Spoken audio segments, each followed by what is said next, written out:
This is Bruce Buffer, and this is the moment you've all been waiting for. It's time for the MMA-Holes!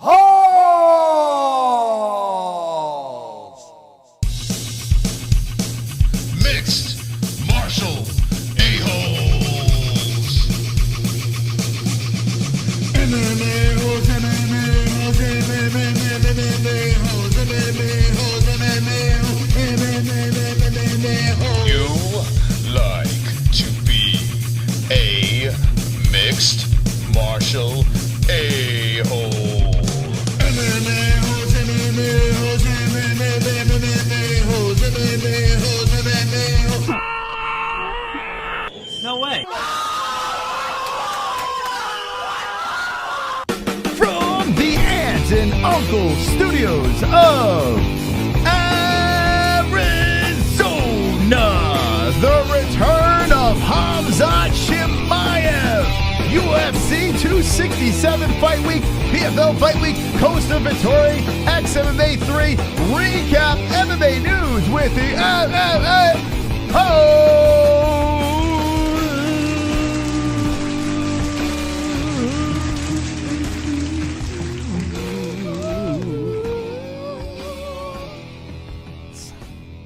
Wonderful, wonderful. Hello, friends. Welcome to the show. We are here. We are live. We are wonderful, wonderful. And we got something to play. 12.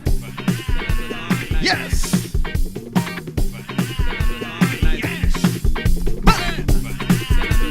Yes.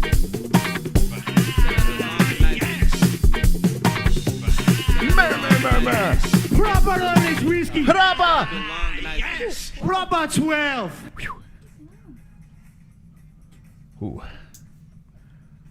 Ooh. XMMA Live event was awesome. Thanks for showing that. Hope Moss, Jess, Ellie and all the MMA holes are all wonderful, wonderful tonight. B-Man drops in the $30 donation right when we go live.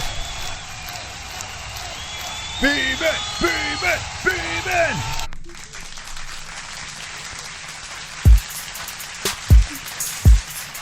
Wonderful, wonderful.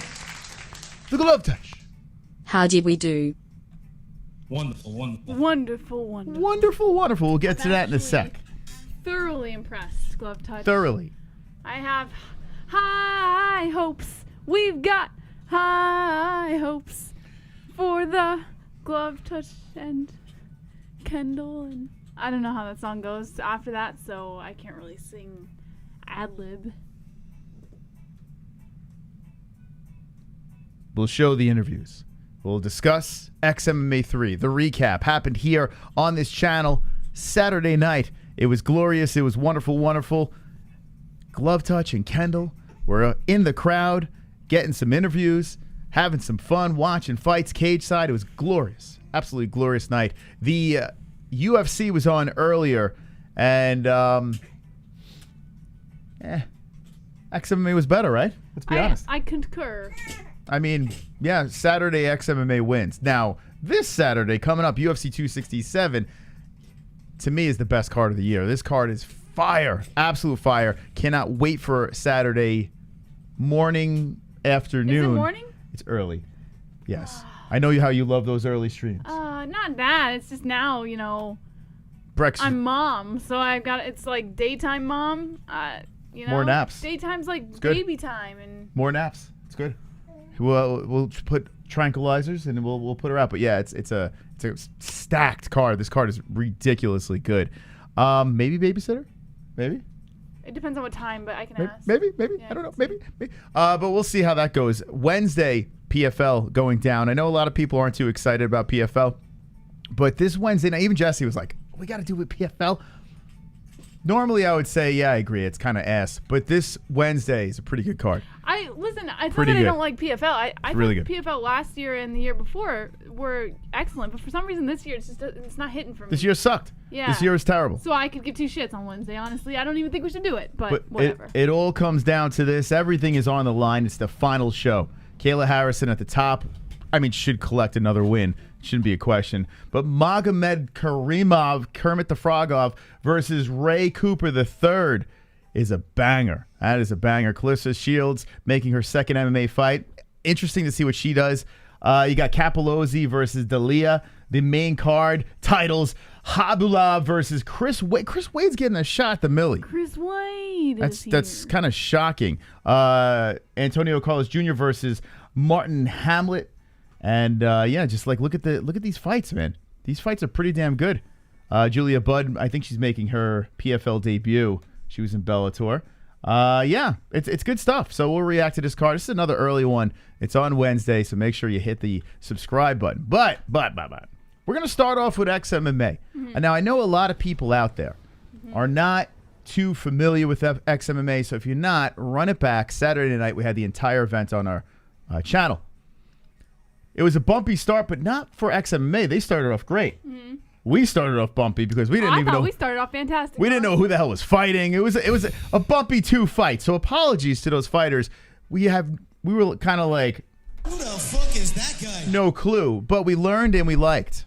We likey. So we're gonna have some more fighters on the show to talk about that event. What was your favorite part of the event on Saturday night? I tell you what, a standout guy. Let me show you this guy. It was the guy that we had no idea. Malik. Where is he at? Yes. That Malik fight, Yes. it was literally, I think it was his first pro fight in XMMA, and that was a banger. It was like the second fight on the card. I think that was the one you called, and we had no idea, who he was over here. He's not Chuck Norris. Yes, this was a good fight. I don't think, but yeah, we followed him on IG, followed us back. That was very nice, and yeah, first round finish. It was fun, man. Lifting, dumping on heads, crazy shit. The whole card was fun, really. Yeah. My favorite part The mat. was when he thanked the mat. Yeah, I had a feeling. Yes. This canvas is amazing. Kyle Uruguay, who is on the show, a really nice guy. And by the way, he actually did redeem himself with the glove touch. Oh, Or no, did with he? Kendall, I think. What did he say? I forgot who interviewed him. We're going to have to check it out. He called out the MMA-Holes on. Yeah, he was very in the nice. interview, And yeah. yes, we still have to bring up the fact that he can Thanked the mat. He thanked the canvas over the holes. But From now on, we should tell all fighters. Oh, go ahead. Oh, okay. Wonderful. go ahead, hold that thought. We got glove touch. I kind of fucked up the first part of the card because I was fucking furious because I thought I got fired. Turns out it was just a prank. But you'll need to come to the next one. Hopefully. I'ma be on your ass for press passes as soon as next event is Yeah, announced. that's what I was trying to tell you in the Discord, man. Like, if jokes are made on air, sometimes certain community members like to take the trolling a little extra step. Just for fun. It's innocent. So you just got to keep that in mind. You're not actually. You're good. If you didn't get into the it was pretty event, funny. You got to admit. if you didn't get into the event, yes, we probably would have trolled you very hard. Yeah. I'm not gonna that lie. was easy trolling That- compared yeah. to what you could have gotten.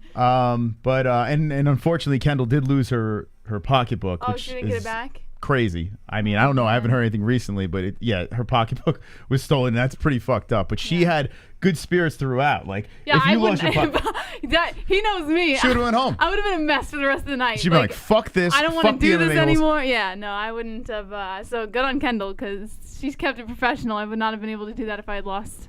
Maybe she didn't have personal things in it. I don't know. But regardless, you guys did an awesome job. And we're excited to show some of the stuff that you guys were able to get. Yes. And for those of you new jumping in, like, what in the holy hell you're talking about, we're going to get to KHAMZAT CHIMAEV. We're going to talk about VETTORI and Paulo Costa as well. And the reason why I put KHAMZAT on this thumbnail here, I feel like he's just kind of flying under the radar. This is KHAMZAT CHIMAEV Fight Week. The guy was a rock star. When he was going in on short notice, everyone was all excited. He was, I'm going to smash everybody, the whole deal. People kind of like, yeah, whatever. No one's really talking. Where's the hype? Like, I was expecting the freaking hype to be through the roof. He lost his hype after the whole COVID meltdown, and then everyone thought that he was quitting MMA. Everyone just jumped off. Yeah, it's crazy. After that, it was just like, all right, well, who gives a fuck if he's not gonna take it seriously? Like, who cares? Yeah, people just kind of jumped off. We'll get to him in a second, but I am going to start. We're going to do this XMMA. It was on this channel live the entire event. We were showing the fights on this YouTube Awesome channel. event. If you missed it, go back and watch. Yeah, because you missed a good card. Big thank you to XMMA. John Dodson laid an egg, though. Let's be honest. Laid a fat egg. Oh. Fat egg. Cody You know what's Gibson funny? worked him. During his fight, I was like, thank God we didn't have him on for an interview. Yeah. Because They would have blamed us. fat egg, man. Now, I don't know if it was because of, this is his first fight out of the UFC in a long time. He had that car accident as well that he's, trying to bounce back from. And credit to Cody Gibson. Cody Gibson looked great. Cody Gibson wants to get back into the UFC. He's looking to make some noise, ruffle some feathers, and he did so. He put the MMA world on notice. So who knows? Maybe he will jump back into the UFC cage after this. But Dodson, there's a reason. It's a reason why he got cut. There's a couple of standout fights over here. Strauss, another one that I don't know what the hell Strauss. Yeah, that was weird. I don't know what was going on, man. Daniel Strauss. The Marquardt fight was amazing. Yeah, the Marquardt fight. And Kendall was trying to get his opponent, the gentleman that won.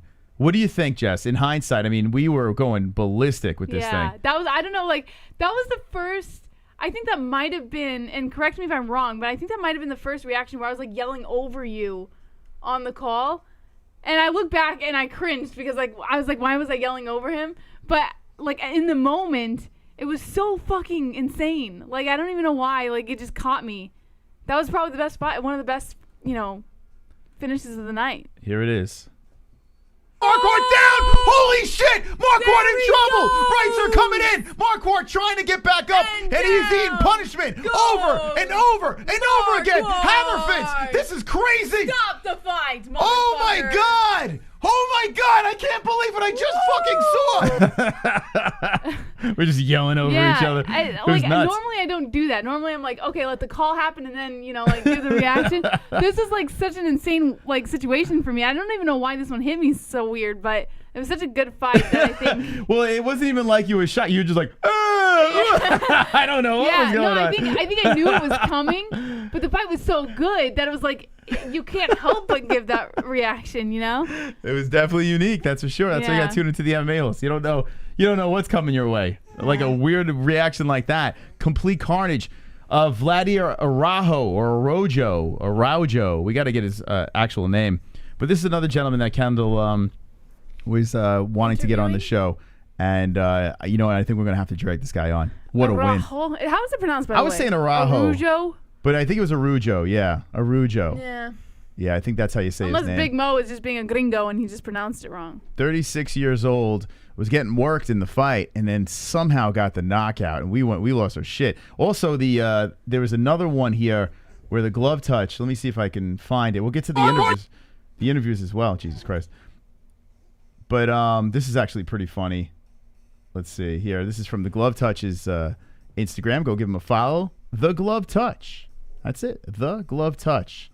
Over here. If you're just jumping in, we are recapping XMMA 3. We'll get into the HAMZAT and the UFC stuff, PFL, Bellator, all that fun shit. Yes, sir. All right, hold on a second. So this one, unfortunately, baby duty's over here, but this one's actually pretty funny because you'll see what happened. There was a knockout, and this knockout, let me just get the name so I have it right here. This was the... Where's the fight? Terry Wilson? Was it the... No. No, it wasn't Terry. Checo Marini? By the way, Terry's coming on next week. Which one was it that I missed? Was it Terry? No, it was... here we go. Trevino. Yeah, Trevino versus Caceres. And the gentleman that got knocked out was Bruce Leroy's brother. Bruce Leroy's brother gets knocked out here. So here's the reaction of the MMA-Holes that are in the studio. And then you'll get the reaction of MMA-Holes in the crowd. Looking a little shot. 4:14 left.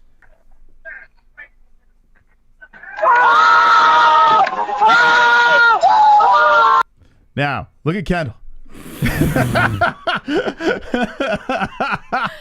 I can imitate this. Hold on a second. Hold on, I got this. Ken, she's like, ah-dee-da. Yeah. Where's my pocketbook? Where's my pocket? There it is! There it is! It's like, oh my God. Oh my God. Hey, I'm watching a fight. I'm shot. Oh my God, is that Mystic Moss?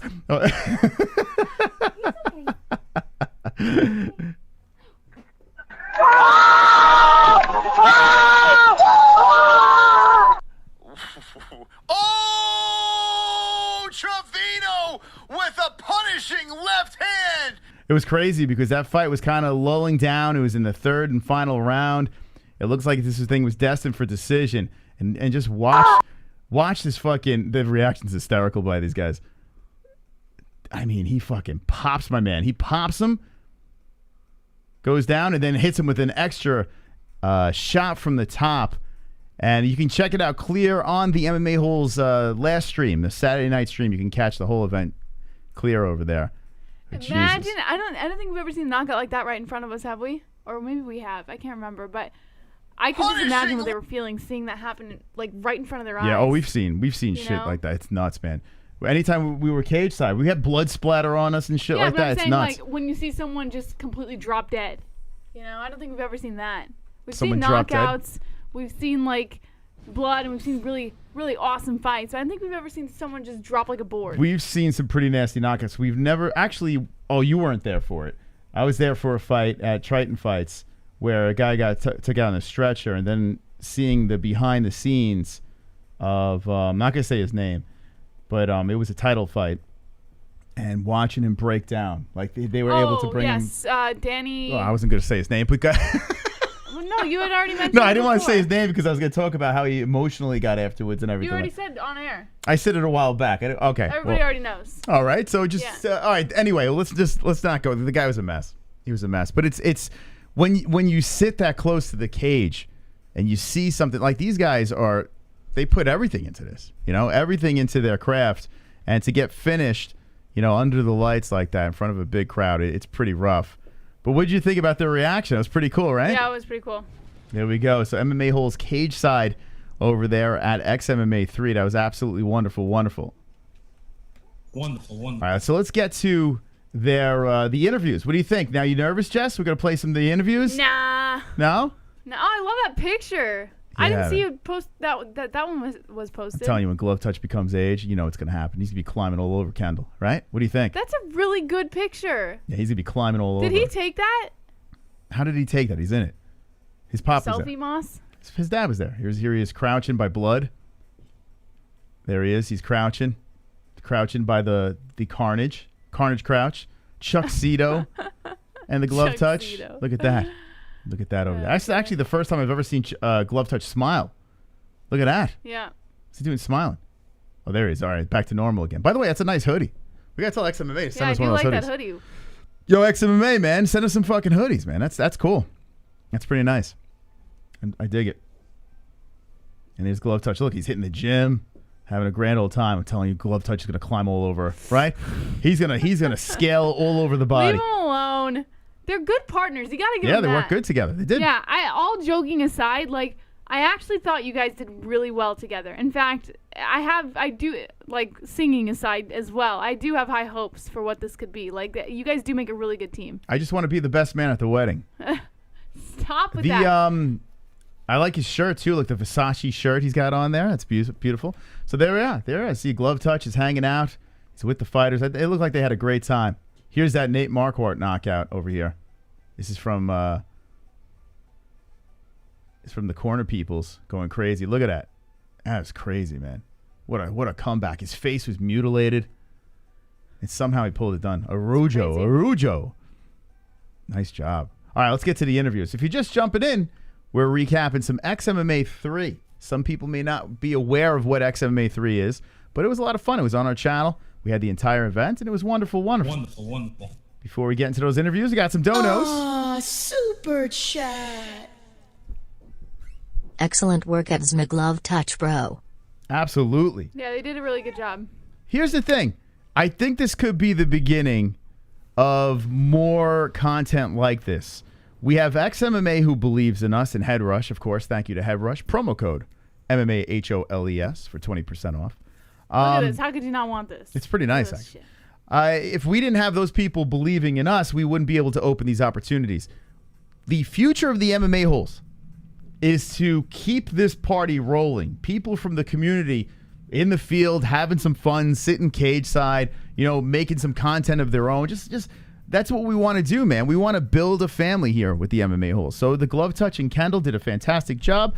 You know, we're going to make fun of them, of course, because that's what we do over here. But we make fun of everybody who joins the team, to be fair. I mean, if you want to join the team, you're joining an awesome team, but just be prepared because you're going to get the shit kicked out of you. But yeah, it's fun, man, and it's cool to see these opportunities come to life. It's really neat. So we're gonna show some interviews over here. Try to be nice, because this is the first time doing interviews, for God's sakes. Wonderful. It's not as easy as it looks. Kendall was so fucking cool after getting her purse stolen. She's so fucking chill. I was like, now I got to go fight some dude with a purse. That'd be hilarious, right? Glove touch. Yeah, I don't know. I honestly don't know how she kept composed, to be quite honest. I mean, she must not have had like super important stuff in there, because some women keep everything in there, and it's the end of the world. I just think that's how she is. She seems like the type of person. I don't know. I think if she think had so? some really serious stuff in there, she probably would have lost it. But the fact that she was composed, I'm assuming she didn't have. I don't know, man. There's That a is reason fucked up, it was though. left behind. I mean, she probably wasn't too worried about it. Sleazy Miami people, Jess. You know, you can't trust any of those drunk savages out there. You can't trust them around. Anyway, let's get to the interviews. So they collected a couple of interviews. We'll start from the first one they posted. Let's see. By the way, and the glove touches, Pop did a great job too. Yeah, interviewed the doctor he over did. there. All right, so like I said before, listen, you got to come some slack. It's not Megan O'Leary. This is Kendall Volker, who is doing basically her first interview ever. So this is pretty exciting, or her first MMA Holes interview. Hi, it's Kendall Volker with The Glove Touch, and we're supporting MMA-Holes YouTube channel here tonight at XMMA3. I'm with Kaio. He just won by decision. Oh my gosh, what a beautiful fight you had. It was such a thrill to watch. Like, what is going through your head right now? I like Kyle's little head, man. That's kind of cute. He's kind of adorable, right? I just want to give him a big squeeze, right? When we have him on the show, I'm going to say you're just a cute little man. Now, did you want to win that way, or He's got the Mackenzie Dern smile. It was a great fight. Didn't expect that big war tonight, but it came out. So I'm happy to perform like that and bring the win in the end of the rounds. I saw you at the end. You have so much respect for your opponent, and why is that? Why is that so important to you? I have respect for all my opponents because without them, would not have a fight. So I'm very appreciative for all of them. They make me better, winning or losing, and I'm great to face them. Now this kind of made me laugh over here. So here's when you're interviewing someone, it's very tricky because you gotta try to make the conversation flow, and you gotta have like the next question ready. But sometimes you're trying to pay attention, yet you want to ask a good follow-up question. It gets a little nervous. You get a little lost. Yeah, you get a little off in a second, and you could see in Kendall's face over here, she kind of goes off, right? Watch the look on Kendall's face here. They make me better, winning or losing, and I'm great. That's her thinking of the next question. I love it. I fucking love it. That's just deep thought right there. Look at this. It's like, better, winning or losing. Let me stare at the people. And I'm great to face them. That's great. So do you believe that a champion preserves, or does a champion kill? You gotta be both. You gotta be preserving, you gotta be a killer too. So let's keep it going. You're a killer deep down though, for real, right? Yeah, hey, I don't need to try to bring the... There she goes, keeping it loose. Yeah, I like it. One thing I do love about Kendall in her interviews is she's so calm. Like, nothing bothers her. You don't sense anxiety or anything like that. She's just chill. Like, she's just talking to one of the bros. That's one thing I do like about watching her interviews. The shoulders are back. You know, she's just chill. She's got the mic. She does a great job. A lot of people forget to put the mic in front of people. You know, like sometimes you'll ask a question, you forget to put it in front of your guest. Like that happens. True professional over here. Did a great job. Here we go. Here's some more. The killer out of me is going to come out. So I just need to hang on there and believe in God that it's going to happen. Wow, so beautiful. It was an absolute pleasure to meet you. Thank you for everything. Thank you for an amazing fight. And back to you at the MMA-Holes YouTube channel. MMA-Holes, follow them, check them out. Very fun YouTube channel. And thank you for the support, guys. Obrigada, muito obrigada. Obrigada, yes. There we go. Look at that. Beautiful job. And he redeemed himself after thanking the canvas. So what do you think, ladies and gentlemen? Kendall's interview, what do you think? I thought it was wonderful, wonderful. Round of applause. Round of applause, people. Love it, man. Love it. Now, only criticism. And listen, this is how we work over here. What do you think? We're just going to show interviews and not say anything? Of course we're going to say stuff over here. We need the cringy questions. That's what we need. The next time, The uncomfortable. next time we put them in there, we got to write some questions for them. We need to get something where we get them like showstopper questions. But a very nice job. Let's see what else we got over here. Okay, here's Kendall. And here's with Malik, the gentleman. Unfortunately, we had no idea. I like this guy. I really like this guy a lot. His first freaking fight under the big lights and looked great. Hey, it's Kendall Volker here with Mansour Abdul Malik, and he just fought and won. Oh my gosh, tell us what you're feeling like. What's going through your head right now? I'm feeling absolutely nothing, and every single thing is going through my head right now. I'm elated. I'm extremely grateful. I got a lot of work to do still, but this is the only place I want to be. That's powerful. Only place you want to be. Where else would you want to be? Nowhere else?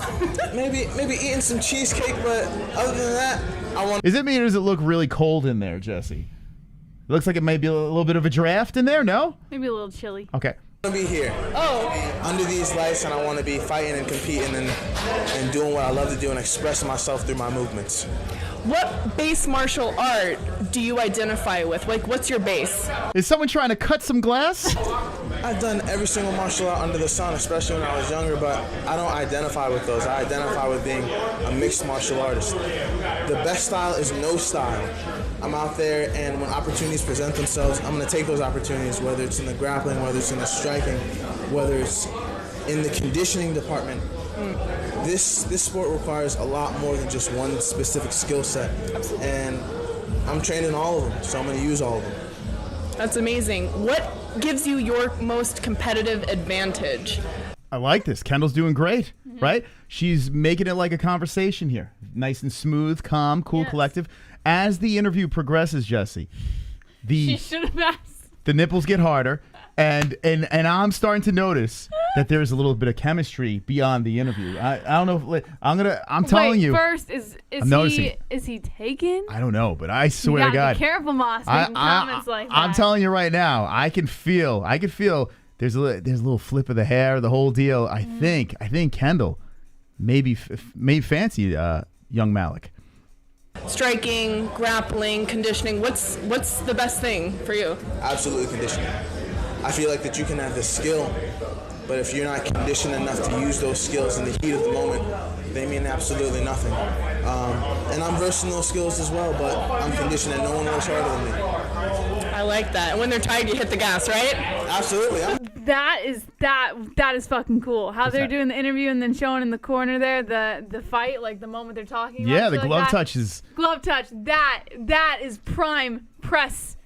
That is prime press right there. Great job. We have the best media crew in the world. This is the first time to do it. They're better than the fucking schmo. Jesus. Yeah, this is. I mean, what? Like, look, did we hit the lottery or what? Like they're sending clowns out. We're sending true professionals with hard nips. I'm hitting the gas as soon as I get in there. Nice, yeah. So on top of that, not only is it his pro debut, he moved down here to Florida to train. When's the last time you were home? In close to a year. I moved down here November of last year, so it's coming up on a whole rotation, and man, do I miss home. I miss it more than anything. You can come to my home. What do you miss most about home? Is it the coaching or the training, or what is it? I miss my baby sister. See, that would have been. That is actually really nice. Look at that. Really Sweet sad. guy. This is the same guy at the post-fight interview was saying that he can't take credit for any of this stuff. It's he misses his It's everyone in his sister. corner, his family. This guy is a really cool dude, man. We gotta get this guy on I the want to show. fuck. I want to fuck this guy. I don't know. It's weird, man. What? A little far, maybe. Oh, so wait, is this mic on? Maybe much. Oh, I sorry. have a big family. I have 5 brothers, 5 sisters. I'm the oldest of all the boys. 2 older sisters, 3 younger sisters, and I just miss my family. I miss all the experiences and all the emotions that come with having a big family. And I've been away from them, and I've sacrificed it to better myself. So I'm excited to get back. This takes a great amount of sacrifice. I'm just, wow. that really moves me. She's fucking soaked right now, Jesse. I do think in this moment Kendall might have lost the next question. No, she's mesmerized. Like she's been doing a great job, but I think in this moment she's like, okay, wait, I'm stuck. So she just started saying, oh, I'm just wow. You know, no, like, I think like now the pheromones are flying. I think Kendall's nipples are super hard right now, and she's ready to go on the attack. Now she's moved from interviewer to carnivore. That's what she's doing. Predator. Yeah. So when you fight, what is your purpose? Do you see them when you go into the octagon, or what drives you? I feel externally it's for my family, but when I get in there, I'm just free. I don't think about anything. You turn your brain off? I literally turn my brain off. I'm going out there and I'm just free, and for once I just don't have to think. I can just take a deep breath and just smile and just know that I'm here under these lights. Like everyone says, like the pressure breaks people, but I'm in there, and that's true living to me. Fight to live to fight? Absolutely. Exactly. Fight life. Yes, fight life. All right. Is there anything else you'd like to tell MMA-Holes or the Glove Touch or any XMMA or anyone out there? I just want to tell everyone that I'm extremely grateful. This is way beyond just me. This is an entire process. This is an entire support system. And a lot of people kind of get into it and say, oh, I've done this by myself. I'm doing this by myself. That's not the case with me. I'm pushed and driven by so many people and by so many things, and I just take inspiration from everything. And I just want to say that I'm grateful for every single thing in my life, every single thing, and I'm just happy to be here. Beautiful. Wow, I can feel the positive vibes. She wants it, Moss. All right, well, thank you so much. It was Beautiful. Oh, that was beautiful. What a job by Kendall. The second interview. What do you think, Jess? Wonderful. I'm telling you, if this, maybe she's done this before, but very nice job. Seriously. Yeah, she's a natural, man. I got to give her credit. Yeah. She's a natural. She's got it. This is why, like, all trolling and joking aside, because that's what we do over here. I think we hit the nail on the head with these two. Okay, so now we have the psychopath, okay? Now we have the young man who wants to get in there, either punch his guest in the face. I don't know what he wants to do, but bite his nose off. I don't know what's going through his mind, but he's hungry for answers to his questions. Ready? This is the Glove Touch. What's going through your head after a win like that? Honestly, right now I'm just kind of relaxing, chill, Not too happy with my performance because I really want to do a lot of things. But overall, I'm happy at the end of the day. What was it that you wanted to get off that you're upset with yourself about that you didn't get to do? I'm a little upset because I've been working on a specific technique, for the past 3 months, and I really want to hit in this fight. It just didn't happen. My opponent was really good, putting the pressure, so he didn't give me the moment and the timing to be able to use it. Thank you for your time.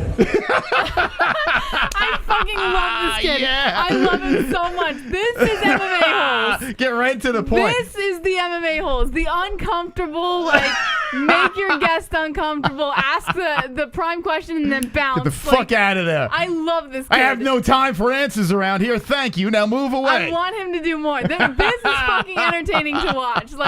I don't know what it is about the way he interviews, but I could watch a million of these things. The Glove Touch. See? Gets right in there. Now that's what I'm talking. We had to get Glove Touch to ask one good question, one very uncomfortable question. Yeah. Thank you for your time. See you later. Yeah. Perfect. I love it. I absolutely love it. Like the fact, I don't know, maybe that he kept it short or whatever it was. I don't know what it was about this interview, but if he did this every time, I could watch it like a marathon. I could watch interview after interview after interview of him. It's freaking hilarious. There's something about it that just works. I watched that over and over again. Yeah. Before we went live. Perfect. You did awesome. And I was like, this is it. This is perfect. That's what we need. Because he has that serial killer look in his face. Yeah. I like that. He no made emotion. his guest uncomfortable. Yeah. No, he wasn't uncomfortable. The guest was great. The guest was a true professional. By the way, he's coming on. Yeah. It's just a good interview. I don't know. That's very MMA Holes-esque. That's what I would watch over and over again. Glove Touch is so alpha. Yeah. That's pretty much it, right? The Glove Touch goes in there. He's like, fuck it. That's perfect. Now, what we need to do is find a way that delivery to the point.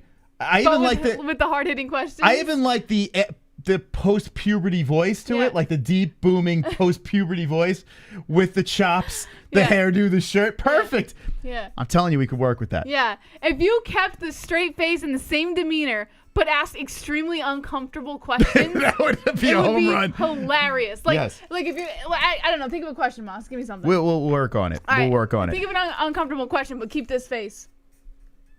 Yeah, like, and he's just And kind then of zoned in. At the end, thank you for your time, and then just walk away. Perfect. Like, Great job. That is what we need. So you have Kendall with her approach. You have Glove Touch with his approach. I think it's a good 1-2 punch. Yeah. Right? Yeah, perfect. Because Kendall, she's like more like, you know, into the technique and all that stuff.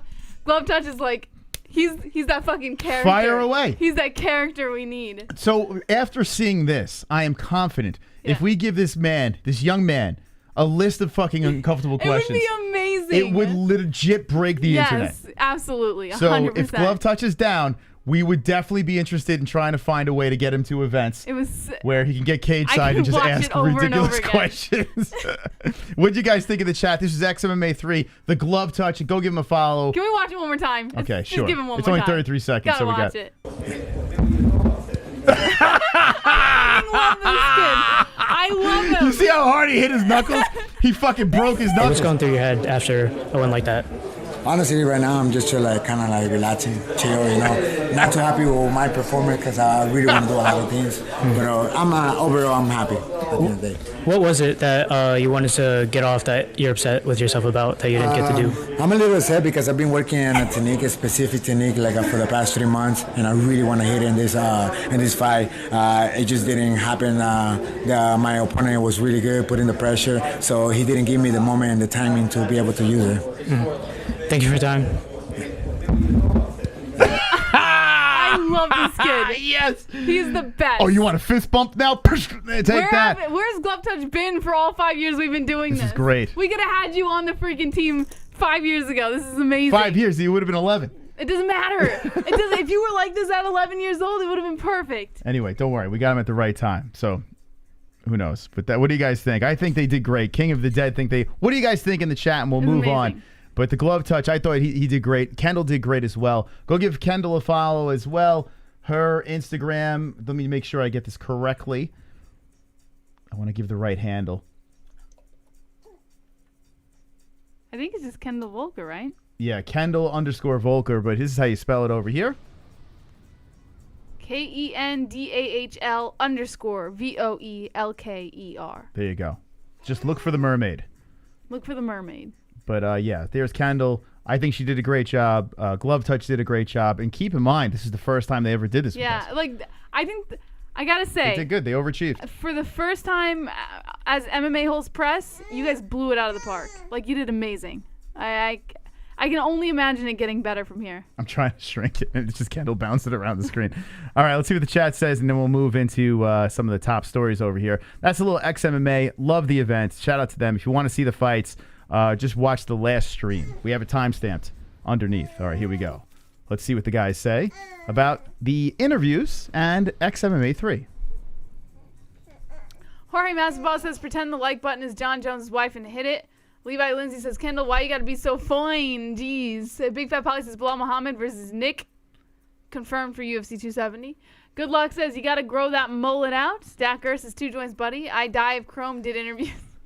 Hey, Can you listen, imagine Chrome doing interviews? if you're interested in doing shit like this, if we had an MMA hole in every fucking town, yeah, you know, we'll get you the fucking press credentials and let's go. I gotta say, the cool thing about Glove Touch is he travels. Yeah, he don't get him and his dad. He could be our guy. His dad's the real MVP. Let's be honest. Yeah. His dad is like taking him to all these events and stuff like that. He's his wingman. He's got a cool pop. I think I really believe there could be a future here for Glove Touch if this continues and we keep getting good content like this.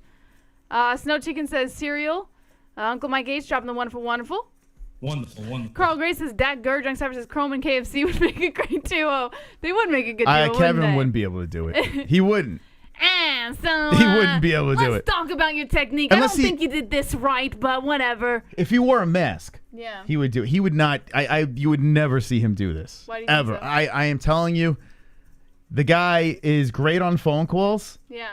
That's where he. Fine phone. That's where he peaks. See, yeah. the fact that he says glove touch is nerd tells me that he's jealous that he's not the one. I would love to get getting Kevin the out there. attention. You kidding me? Yeah. An event in Chicago. If Kevin wanted to do that, I would love to do that. But I mean, I don't know. I don't know if we could trust him. Yeah.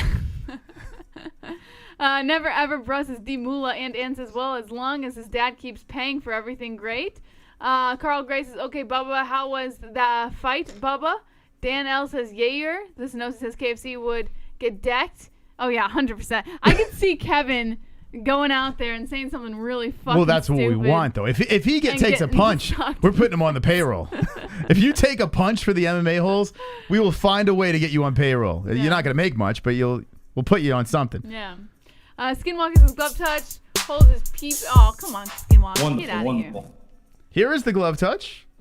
I fucking froze. I freaked out. And I cut it out to make it look less cringe. Oh. I hate my voice, it's so fucking annoying. Wait, is there more? It was so hard to edit. I didn't know how to end it.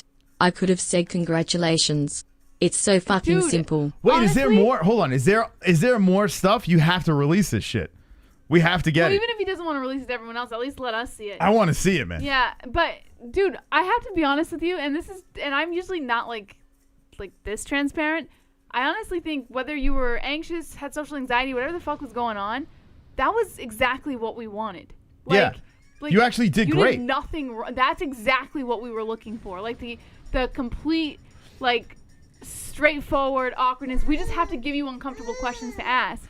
But everything else you did perfectly. Remember, a traditional interview, a professional interview, is what everyone is already doing. Yeah, we don't want that. It's why the schmo is doing his little shtick and keeping it going, even though he's David now. I believe that if we sent people out there that were uncomfortable, or maybe were comfortable, just came across as uncomfortable, like just make it whole the gimmick. Vibe I'm weird. telling you, that's what works. This is the MMA holes. This isn't like freaking MMA fighting. This and is, honestly, I think that's how it'll be a hell of a lot easier to build a brand off of that. It'll be a hell of a lot more fun. You'll stand out. That's for sure. Why am I looking at him like a fucking asshole? Me and my tight ass shirt and sweet pants. You fucking weird beard bitch. I hate you, bitch. It was so good. Please don't change it. I'm begging you. Don't change it. Keep that aura. Whatever you were doing, whatever you were thinking, keep it. It worked. I promise it worked. It's great. We just have to give you the right questions to ask. The uncomfortable ones. I'm telling you, man. I see a lot of promise with this. Please don't change it. I'm begging you not to change it. It worked. It was so funny. Wonderful, wonderful. Question, with Costa forced at 205, what your thought of someone unranked to test the waters like William Knight? Oh, that'd be fun, but I'm thinking that Costa is going to go back to 185. I know the boss says he is putting his foot down. Costa will be such a... They're already saying that he's going back down to 185, his team at least. He's going to be such a pain in the ass with the UFC that they're going to be forced to try to give him one more shot at 185. That's my prediction. He should be at light heavyweight after that bullshit that he pulled. We'll catch up on these donations, and then we're going to get into that. CBD. CBD. CBD. CBD. CBD. CBD 2 joints. CBD. CBD. CBD. CBD. CBD. CBD. CBD. CBD. It helps with healing process and inflammation and stuff like that. So you want to get these for before or after the fight training and make your life a better place. So yes, this is a breakthrough for the channel. Kendale and Glove Touch, excellent work. And look at it this way, if GT loses his cool, he has 6 feet 2 of ass kicking machine as backup. Moscow, Edmonton is 6-0. I despise them. I'd root for the Rangers instead. Oh no, your rivals. Oh, that's a pop. Okay. Thank you, 2 joints. Appreciate the 420. You know what? I missed the end of the Ranger game. I missed what happened. I caught the beginning. They were down 1-0. I wasn't happy about that. But welcome to the Ranger fans. Jump aboard. All right. Here we go. We'll catch up on some donos. Wonderful, wonderful. We got the glove touch coming in. If me, Kevin, and Chrome had press passes, all 3 of us would go to fucking jail. There is no fucking way we would get along. All 3 of us hate each other. Yeah, but you know what? People are a lot different in person. Yep. You meet them on the internet, you're like, these guys are this way. And once you meet them in person, Yep. 99% of them are completely different. So the fact that you guys are popping the shit out of it. Okay, you don't have headphones, do you? All right, here I turned it off. You want to unplug in? All right. Thank you, Glove Touch. Appreciate the donation, and you kicked ass, man. 16 years old, cage side, doing interviews. Think about that. I think you are probably the youngest MMA media member ever. Who is younger than the Glove Touch out on the field doing interviews? I don't know of anyone. You probably doing interviews in... Do you think ARIEL HELWANI was doing this at 16 years old? No, and I also don't think that any other companies are sending a 16-year-old out to do things Yeah, because like we need our heads examined. Like, I firmly believe that this could be something. Like, I genuinely... I believe that you could have a future here if we can keep this up. I think it's going to be awesome. Wonderful, wonderful. I cut out like 3 seconds, don't worry about it. Oh, okay, but we need to see that 3 seconds immediately. Yeah, it's very important. If you cut it out, I need to see it. Because that could be critical Send to it the over interview. Discord DMs. If you don't want anyone else to see it, just send it to us. Yeah, I promise I won't see show this. it. I promise I won't show it, but I would love to see. If you could just give us the unedited version, I would love to see. We will not show it. Good Luck says it's like an internship for a high school. It really is. And what's funny is I already saw a couple people make comments about, oh, he's a kid, he's a child, stuff like that. But I don't know about you. I don't know if your mind has changed, but he fucking did awesome in my view.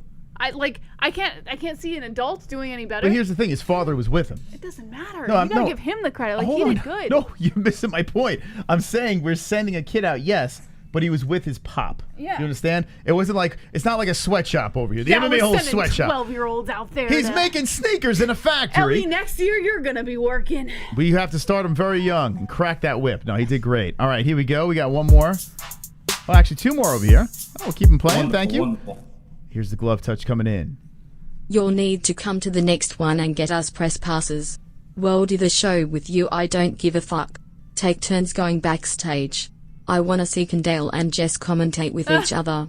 And me and Moss can act up backstage. Yeah, eventually we would love to make it to an event. Right now we have an agreement with XMMA because of the whole parental situation. But eventually, like at some point, hopefully next year, we'll be able to make it to an event. I don't know if it'll be the next one, but... we are 100% going to be back out in the field again. I miss that so freaking much. I miss fucking with people. I miss it, like, very bad. But thank you very much for the donation. You guys are killing it with the donations here. Sonosi coming in. Wonderful, wonderful. We got other stories. I promise we'll get to them. Glove Touch is making Justin Jr. cry right now. Dude saying it should have been me. No. Yes. Thank you, Sonosi. Appreciate that. Appreciate that. I have a feeling it's going to be a handful of people that could be running around with us. It's very exciting to see people who have Super talent jump onto the team. What is PH? Oz like I'm moving from TN tomorrow. Oh, Are you moving really? to Phoenix? Man, it's not for It's the great. faint of heart, I can tell you that much. But if you love dry heat and Great. Phoenix. beautiful weather 24/7, then it's the perfect place for you. Yes, it has those months. It has like 2.5, 3 months where you do have some excessive heat. Yeah, But I'm it's telling great. you, this people place are is nice beautiful. here. Like nobody's, I mean, people are rude, but like you have more nice people than rude people here. That's a good place to be. B-Man coming back in. What? Come on, get loud, MMA holes in the crowd. What? Come on, get loud, MMA holes in the crowd. Got MMA holes in the crowd. MMA holes in the crowd. Woo! MMA holes in the crowd. We got some big stories to get to, but you guys are taking over. Glove Touch, no shame. You did great, bro. Glove Touch and Kendall both did awesome. Went out and represented MMA They Holes. really did. And I think what I like the most about it is they're two complete opposites with their interview tactics, so it works. They're like a yin and yang kind of thing, which is They're great. exactly what we need. Fantastic. If you're just jumping in, we played a couple of interviews. XMMA 3 was on our channel Saturday night. We had some people in the field, just like a test thing, and it worked out great. They were cage side. They did some interviews. I thought there was some great stuff. Yeah, we were having some fun, poking fun at the interviews or whatever, but here's the deal. At the end of the day, they did awesome. They did real awesome, and I feel like this could be... And this is only the beginning of Yeah. the growth of the MMA Holes. Got Cron Gracie coming in. What? Colby Covington wants to kiss your hand. Donald Trump, can I kiss your hand? Kiss your hand, kiss your hand. Trump, you have a delicious hand. A lot. Yo holes. I fucking won goat's milk on Saturday. Imlo RDNDREU, did I win anything? Did you put his name on the list? You did win, wait. Did we do a giveaway on? No. Well, there's no giveaway for fight giveaway. nights. But did you put him on the rotator? But yes, he will be on the MMAHoles.com. Actually, I can do it tonight. The MMAHoles.com, and head over there. It's on the scrolling list at the top. It shows all of our winners for goat milk. So you will be on there for sure. And you now have another win closer to getting the MMA Holes strap, the belt, an actual physical belt that has a customized front if you win that thing. So you're closer now. Thank you, Cron Gracie. Wow, the actual Cron Gracie. That's wonderful, wonderful. Okay, we have 10 minutes left before the save. So let's move along here. Thank you for the subscribes. Thank you for the likes. If you enjoy our show, anytime you're watching, hit that like button. It helps out tremendously, and you become wonderful, wonderful. VETTORI versus Costa. I noticed that I was going to go into the HAMZAT thing. Well, let's talk about VETTORI versus Costa briefly. Yeah. This fight card happened. I thought it was very forgetful, especially when we had the XMMA event to completely forget about this thing. But the story that does stand out tremendously is the fact that Paulo Costa has lost the fight, even though he pushed it to 205. Dana White said that they're going to stay on 205 for Costa. Costa's team's already making excuses and saying, no. Bicep injury. Yeah, they're saying it's a bicep injury, blah, blah. That was the excuse. VETTORI had a pretty funny social media post where he was sipping on wine and kind of saying, none for Costa. VETTORI gets the win, moving up. I hit the nail on the head with the decision on this thing. I think that was a pretty obvious pick. And look at that. VETTORI gets the win. Costa at 205. Do you think he stays there? What do you think? Is Dana White telling a bullshit lie? No, I think Dana White's going to put the foot down. I really believe that Costa's going to stay at 205. I don't think there's going to be a question about it. Listen, Dana White loses money, too, when a fight doesn't pan out the way that it's supposed to, or at the division it's supposed to. You know, so I think Dana White's finally going to be like, all right, motherfucker. Like, 205 is inexcusable when you have a bout set at 185. It is absolutely inexcusable, especially as a professional fighter. And I think Dana White understands that. The UFC understands that. So I think they're really going to push him for 205. I have a different opinion on this. Yes, the UFC is going to want to push him there. They hate when guys miss weight. It's a big no-no for them. But when you're dealing with a guy like Paulo Costa, who is incredibly difficult to work with, I don't know how many fights he has left on his contract, but I think he is going to force them once again to try to get another 185 fight. Because honestly, Costa at 205, his size and everything, you look at the man, he's massive. You would think, okay, that's a perfect fit. He would get killed at 205. Let's be honest. VETTORI made easy work with him. What do you think what do you think Błachowicz would do to Paulo? He would break this man. Maybe that's what Dana White wants. Of course. Listen, Dana White probably wants this guy to fight out his contract and get the hell out of town. I'm pretty sure that's what it is. Yeah. I say the next fight's at 185. Whether he makes it or not, who knows? But I think Costa's going to try again. Jesse says 205. He's stuck there. I say 185. What do you guys think in the chat about the main event Saturday? Lewis Anaya says Costa was like shit. Forgot to take the PEDs. Big Fat Polly says Costa 205 champ. Kevin Lee says he walks at 205 in between fights. Food Costa says Aunt Ann the knitter. Nightbot is also agreeing. Food Costa. Yeah. Slow chat. Okay, fine. We move forward. You slow, we fast. Let's move down the list over here. Jessica Rose Clark laid on her opponent, got the win. She did what she had to do. A majority draw for Dodson versus Glenn.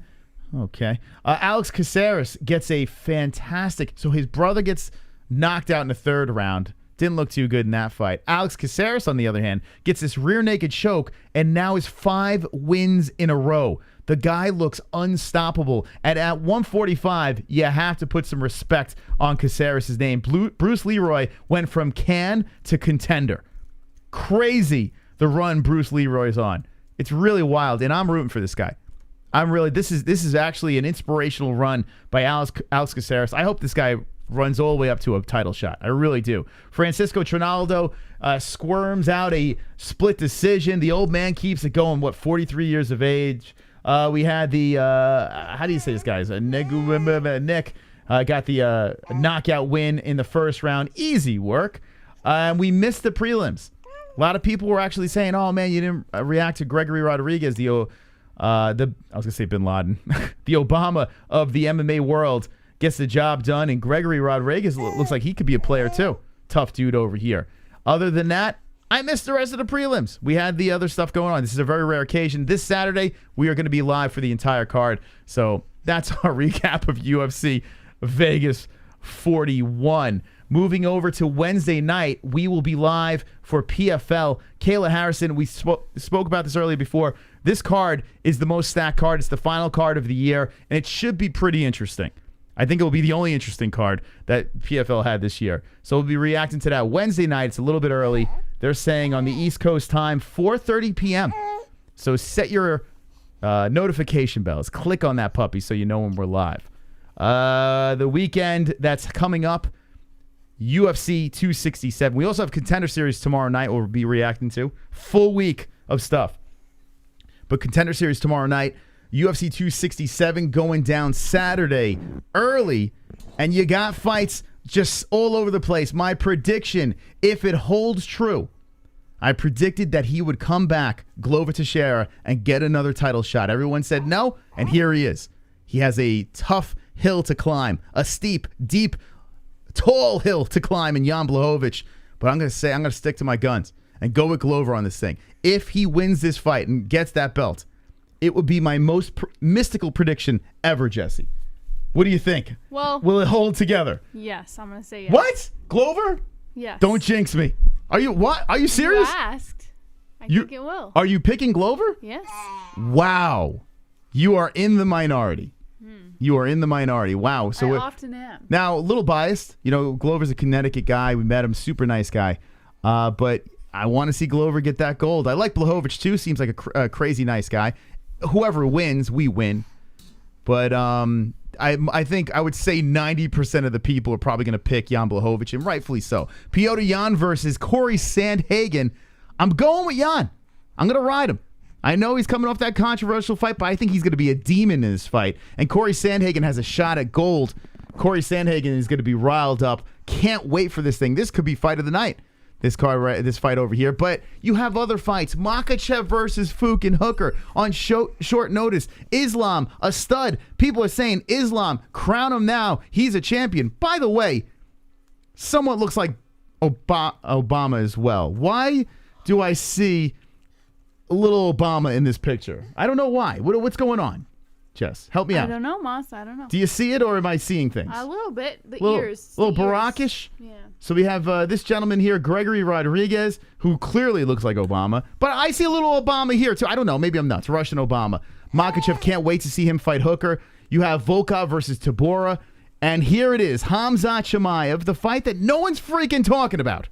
The return of the unblemished, bat-faced Swede, which is so weird that he's from Sweden. But anyway, KHAMZAT CHIMAEV against a tough opponent, Jingliang Li. This guy over here, I love watching that kid fight. So this fight over here, I mean, how could you not be excited about this? What are we going to see from KHAMZAT CHIMAEV? What should we expect? Is he going to continue the SMESH train? His toughest opponent yet, by far his toughest opponent, in my opinion. KHAMZAT. Well, then again, Mearshart actually proved that he can be pretty decent. But I'm going to still say it. This is his toughest opponent. KHAMZAT CHIMAEV, 9-0. People are saying he's going to smash welterweight. He's going to smash middleweight. He's going to smash everybody. I'm excited. I feel like I'm putting my casual hat on. I'm super excited to see the return. I'm hoping COVID did not play a part. I know it set him back a little bit. I'm hoping that he's shaking it off and he's ready to roll. What do you expect in the chat from KHAMZAT? I'm going to say win. I'm going to say Ratlip is going to get it done. But let's see what the chat has to say over here on KHAMZAT CHIMAEV. I'm looking forward to this fight. I'm looking forward to this whole damn card. What are we talking about? CHIMAEV equals carnage. Yep, Sonosi. If KHAMZAT loses, they need, excuse me, to pair him with Kevin Holland. Oh, man. Oh, man. It doesn't seem like that would be too favorable for Loudmouth, but it would be interesting.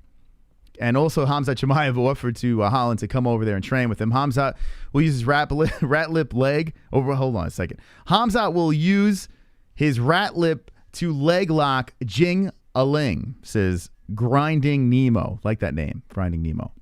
29 Chandler. Let's see. He's absolutely on an 85er, not a welterweight, says Tony. He's a pretty damn big welterweight. But it seems like he's a true professional. He can hit that weight. Let's see. KHAMZAT fighting no one, says Lewis. Well, you saw Mearshot's follow-up fight. He looked really good. So Mearshot, is he a top-tier fighter? No, but he could beat a lot of the guys on the roster. And this kid, Lee, he's an animal. Like, savage. Jingling is tough, but Chimaev is better. Ratlip versus Loudmouth sounds reasonable. Ratlip smash ding-a-ling. All right. So there's the thoughts on KHAMZAT CHIMAEV. We're covering a lot tonight here on the MMA Holes live stream. We hit 100 likes. Thank you.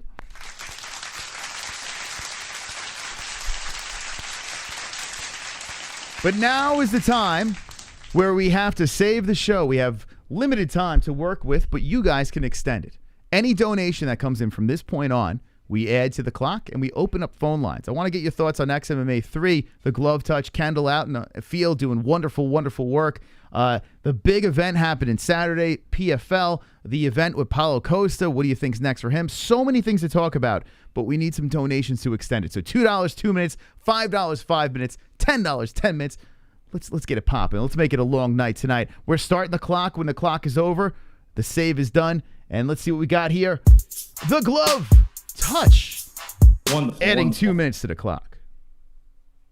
I used my professional judgment and cut the interview with the Mexican short, not because I was nervous. The bathroom was right behind me and dude blew the thing up. Just before my interview, we opened the door and I almost puked.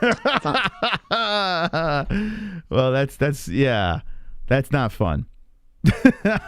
Now you know we can't do interviews by bathrooms and whatever. But I think it was a good first go. A wonderful kid. And you know what? If you look at it, think about it. We have a live instant response. People could troll hard. And I think the reception from the audience was pretty positive. So that's something to hang your hat on.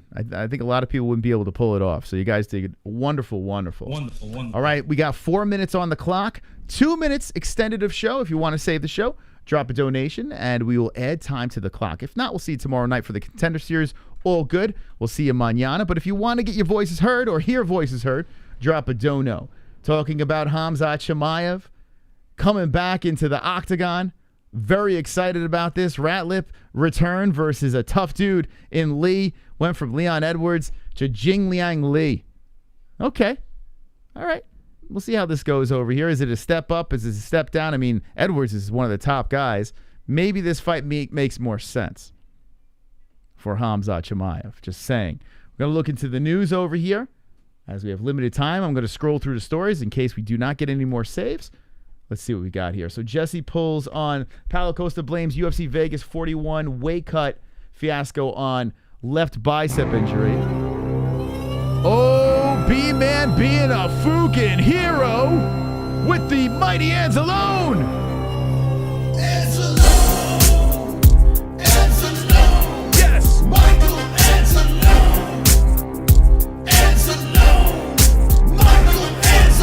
Watch out, here he comes with the wrench friend, heart and soul of the holes, Mrs. Steely girlfriend. Time out, trolls. Welcome to the dead end. Cock so big that you can't even comprehend. Bust and groan, making bitches moan on the timestamp throne while the chat room stoned. Hold up, save the show for the tales will be told about Michael Anzalone.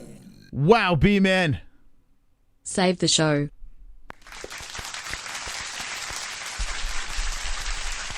Let me just check. Wow, that donation actually fucking hit me a little bit. Friday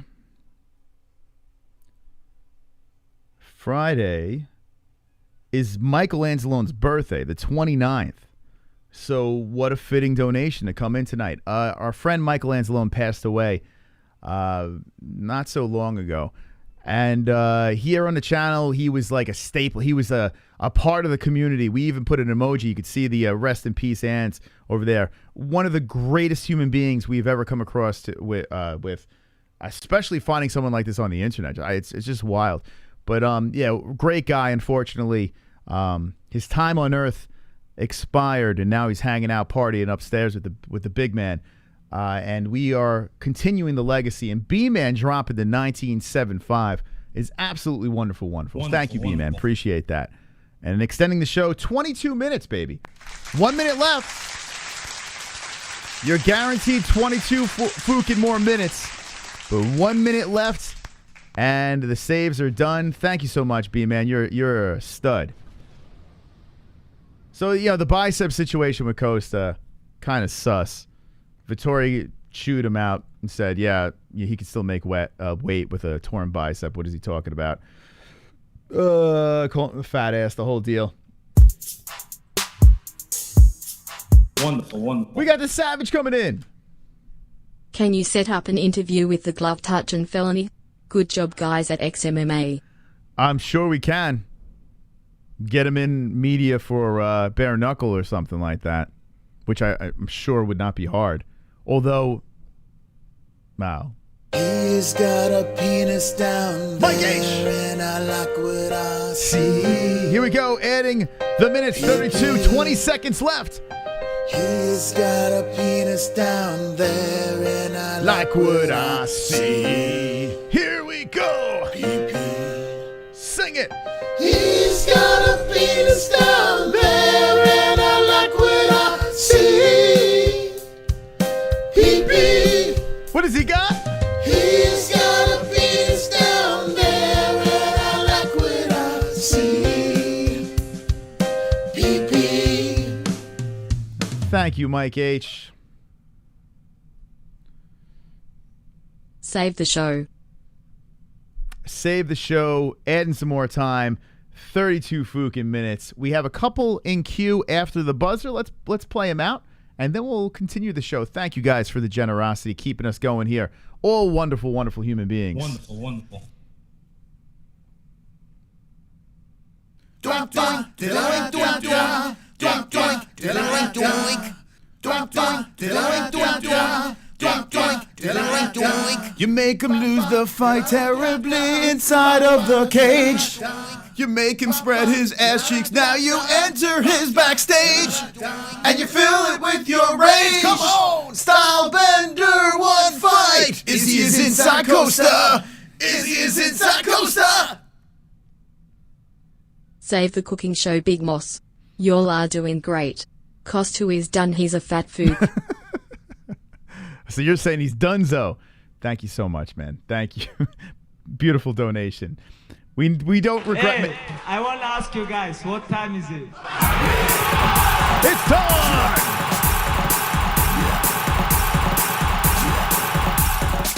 Hey, I want to ask you guys, what time is it?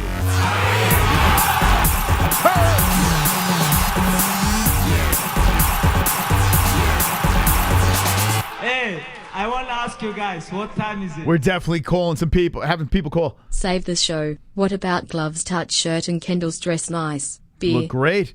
The shirt was great. If you missed it, we played their interviews earlier in the stream. Hearns, thank you for the 29, baby. Fucking Hearns. We got 66 minutes. Thank you so much. Actually, another one squeezed in afterwards. We'll let that one go in here, too. Why not? We'll do 68. Wonderful, wonderful. Mr. Savage. I just farted on my cat. Wonderful, wonderful. Well, you're going to have to call in and tell us more. All right, here we go. 68 minutes on the clock. When we come back from the break, thank you guys. Seriously, thank you so much for being so generous. It seriously keeps us going on this show each and every week. We will be live legit every freaking day. So we'll see you tomorrow. We'll see you Wednesday. We'll see you, well, maybe Thursday, but Friday and Saturday we'll be live. Thank you so much, Roberto. Thank you, Drunk. Thank you, D-Man, Uncle Mike, B-Man coming in hot tonight. Thank you guys for being wonderful, wonderful. Wonderful. By the way, Roberto Hernandez, your Fuko Friday gift, has been placed. The order has been placed, but there's like some jam up. So we will, once we get that cleared up, the bag will be en route, and you'll get that. Thank you for your contribution. Look at this graphic over here. Isn't that wonderful, wonderful? Wonderful, wonderful. We're going to be right back after this quick song. My name is Mystic. What's your name, and how can I help you? You know what? I mean, this is Lone Wolf, a.k.a. Allheart, a.k.a. Lone Wolf, a.k.a. Silver Carl. How's it going, Silver Carl? Wonderful, wonderful. Yeah, my name's Casper, and I'm a ghost. Sean, how are you tonight? Nice. Which one's having? Yo, drunk, what's up? Yeah, this is BVSB. I have a reasonable problem. Okay, well, this is a real gamer. Red, your voice sounds a lot faggier on the phone. Hey, it's MJ, the artist formerly known as Kevin Lee. How you doing? Hey, my name's Dan. I got a question. So, Yo, Spinosi. What's up, Snozy? what's up, you guys? This is Justin Jr. Hey, guys, it's Kevin from Denver. How you doing? Wonderful, wonderful. Hello, Mustafa. 832, you're live with the MMA-Holes. What's your name and what's on your mind? Hey, what's up? It's Paul. What's up, Pulse? Hey, Pulse. Clocks. Hey, it's good luck. Alexander. What am I, chopped liver? We're celebrating. Ole. Yeah, baby. 617, you're live with the MMA-Holes. What's your name and what's on your mind? Michael Ansimo from Boston. No way! Michael Anzalone, you just gave me butterflies when I heard your voice. Michael, welcome to the show. Huh? It's the knitter. Hello, guys. How you doing? Hi, Jesse. Hit the like button, you folks. This is the double champ. Yeah, I want to talk to you. You know I'm not big on talking about fighting that much, but... This is Jeremiah. Hey, it's Kevin from Chicago. Nothing. Gotta talk about these fights real quick. It's my kill. Jesus Christ. I'm over here trying to stay awake and shit. Jesus. Oh, my God. Yeah, it was doing it for you, huh? Like, no one cares, Justin. Who the fuck you talking about? Brooklyn Dodgers? Who the fuck them? I don't give a shit about them. Yeah, he thought the Brooklyn Dodgers should be the ring girl of the year. All right, That horse, that... Okay, Chrome, thank you, man. Wait, he has stuff to talk about. He's making fun of Justin first. Don't hang up on him. Hey. Anything else? Stay white. Okay, I appreciate that. All right, 516-522-0267. Let's get some fucking phone calls. Thank you for extending the show. Tonight is a perfect night to grab some phone calls.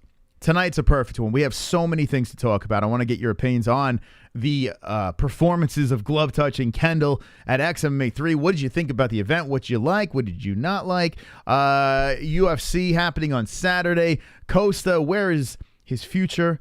Where should it be? And VETTORI should be rewarded handsomely. He became a hero after this. I think a fan favorite after how he handled the whole situation.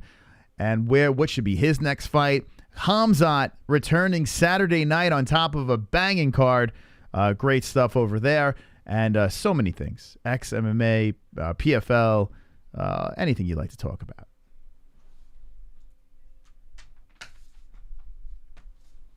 I didn't go away. I just I had to close something really quick.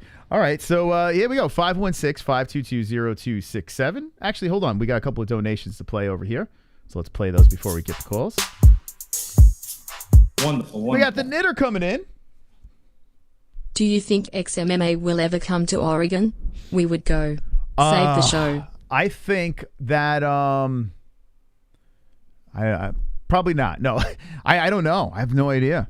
It's wherever it's open and they allow, people to gather without all these crazy rules. So if they do, I mean, who knows? This is only the beginning. It's only the third event XMMA's done. But if they stay active, I mean, they've bounced around a couple of times. So you never know. And if they do, could you imagine the knitter? Imagine the knitter doing interviews. I mean, that would be great. One's in the chat if you would like to see the knitter rocking a microphone in Oregon, being the MMA-Holes correspondent over there. Mike H. That would be pretty cool. I would like to see that. Wonderful, wonderful. Kevin, please call in. Please call in. Please be the first phone call. You're here, yeah? Yeah? Yeah?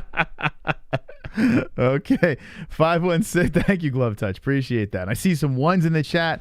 They would love to see the knitter out there. That'd be great. She's like a true hardcore MMA fan. She's done some of the regional fights. You know, she has friends that fight as well, and she'd be great. What do you think, Jess? The knitter as an interviewer. Yeah, let's do it. Right? That'd be fun. I tell you what, man, I can't wait to see Ellie. I would love to see Ellie, you know. She's going to be a little journalist. Out there doing it too. That'd be great. Call from Cliff. My name is Cliff. Hello, Cliff. How you doing? Wonderful, wonderful. Nice. Wonderful. And what's on your mind tonight on the MMA Holes? Well, I just wanted to give a couple shout outs, and then I wanted to talk about some cage fighting. All right. Okay, first and foremost, shout out to At the Glove Touch on YouTube, and shout out to Kendall Volker. Shout out to them is right. I noticed that you were kind of checking out that dress over there, Mr. Cliff. Was I in the chat tonight? I mean, Cliff Reloaded or... Oh, okay, go ahead. Well, yeah, just shout out to them. They did a great job, in my opinion. Okay. That's very nice And of you. then also, I was gonna ask, I don't know if you have their schedule, but is XMMA slated to be in Texas? Would you... Now, there was a UFC event, I remember, that we wanted you to be in the crowd, Cliff, and unfortunately we didn't get that. But it doesn't matter if it's XMMA or any of these organizations. I mean, if we can get you, would you be willing to do stuff like this? Hell yeah.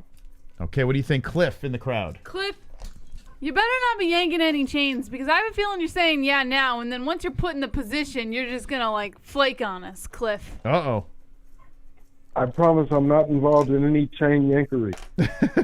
Would you actually do a face reveal? Possibly, but in order for me to do this, my channel would have to get over 1,000 subscribers. Now it's only at like 700.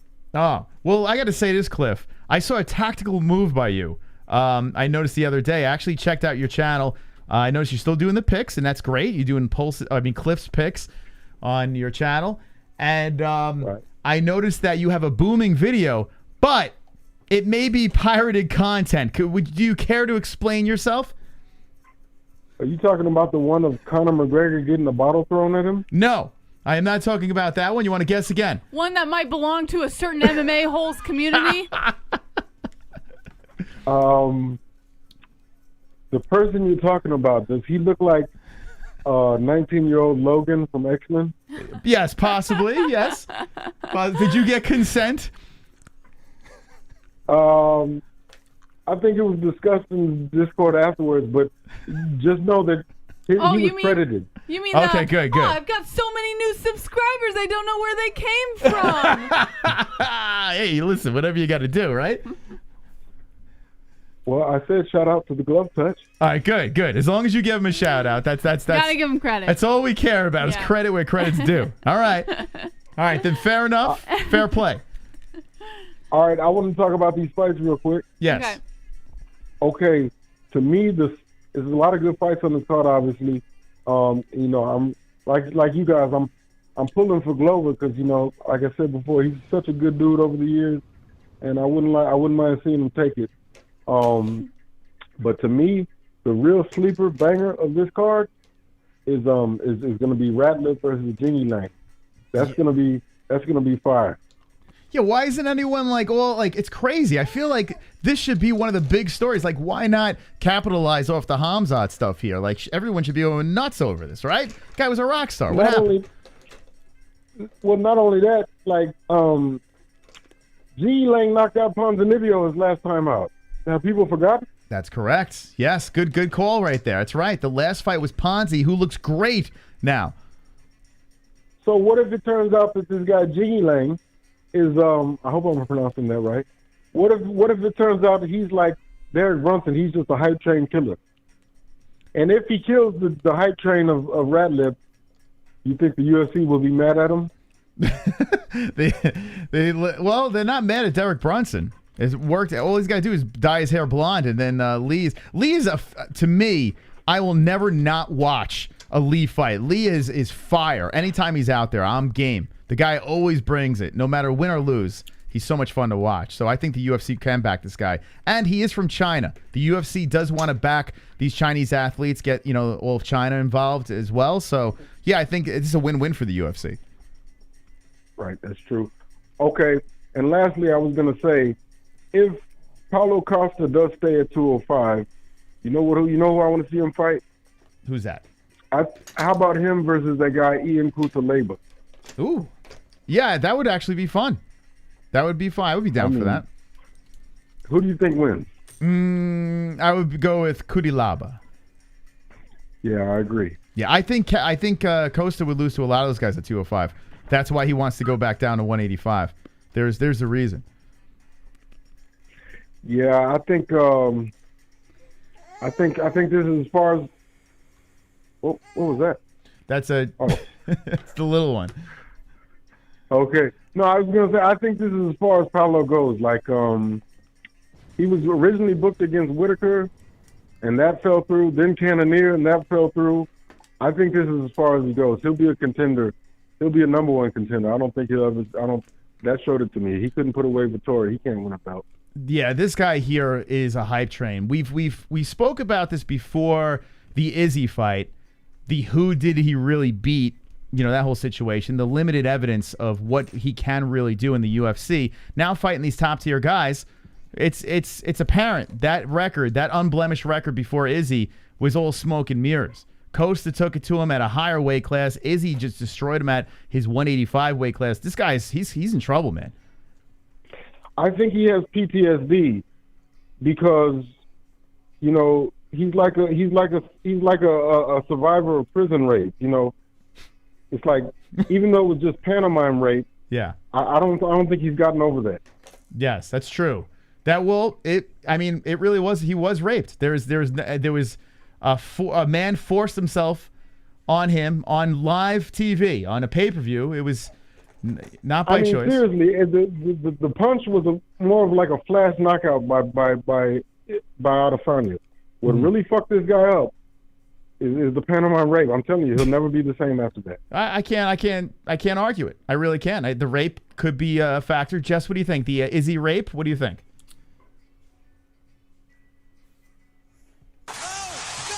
No. She says no. Okay, she doesn't agree, but I'm with you, Pulse. Carl. What's your name? Cliff.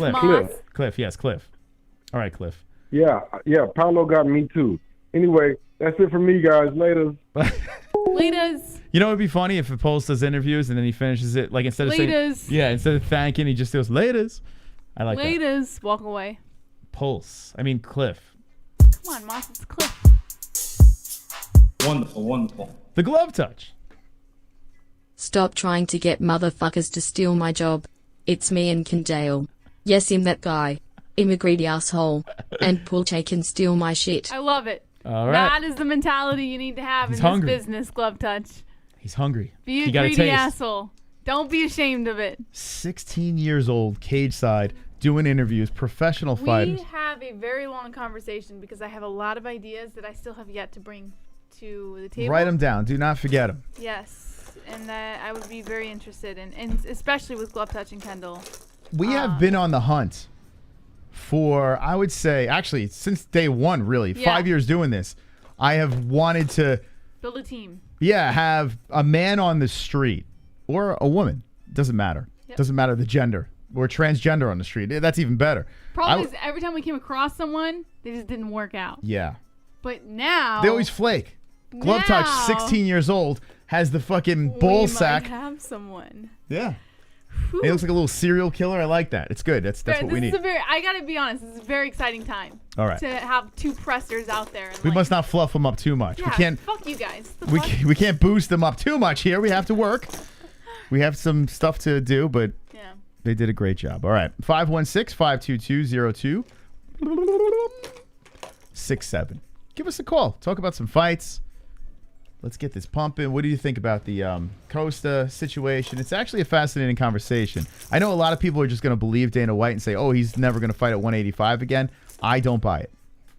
I think his next fight will be at 185, or at least try to get to 185. Maybe a stipulation in the contract. He may miss weight. Levi Lindsay says, I got shot in my hip last Wednesday, though. Cheeto says Costa would kick Ion to the win, probably. I don't know what that. Call from Beyond Infinity Dynamic Coaching Life Improvement Workshop. To accept, press.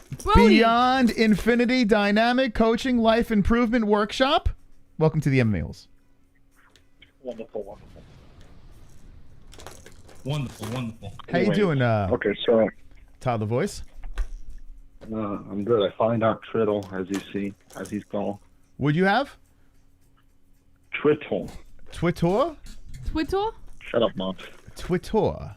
Now, how the hell do we get you? Would you do interviews? Would you do interviews?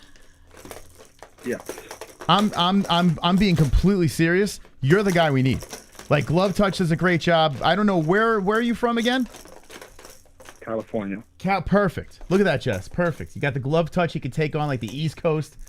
You know, maybe the middle of the U.S. or something like that, and we'll have you on the West Coast. What do you think about that? Tell me an idea. This is perfect. Do not fix your voice, though. Whatever you do. If you fix your voice, I'm going to be pissed. We want this voice doing the interviews. I want people to be like, what? Come again? What did you fucking say? All right.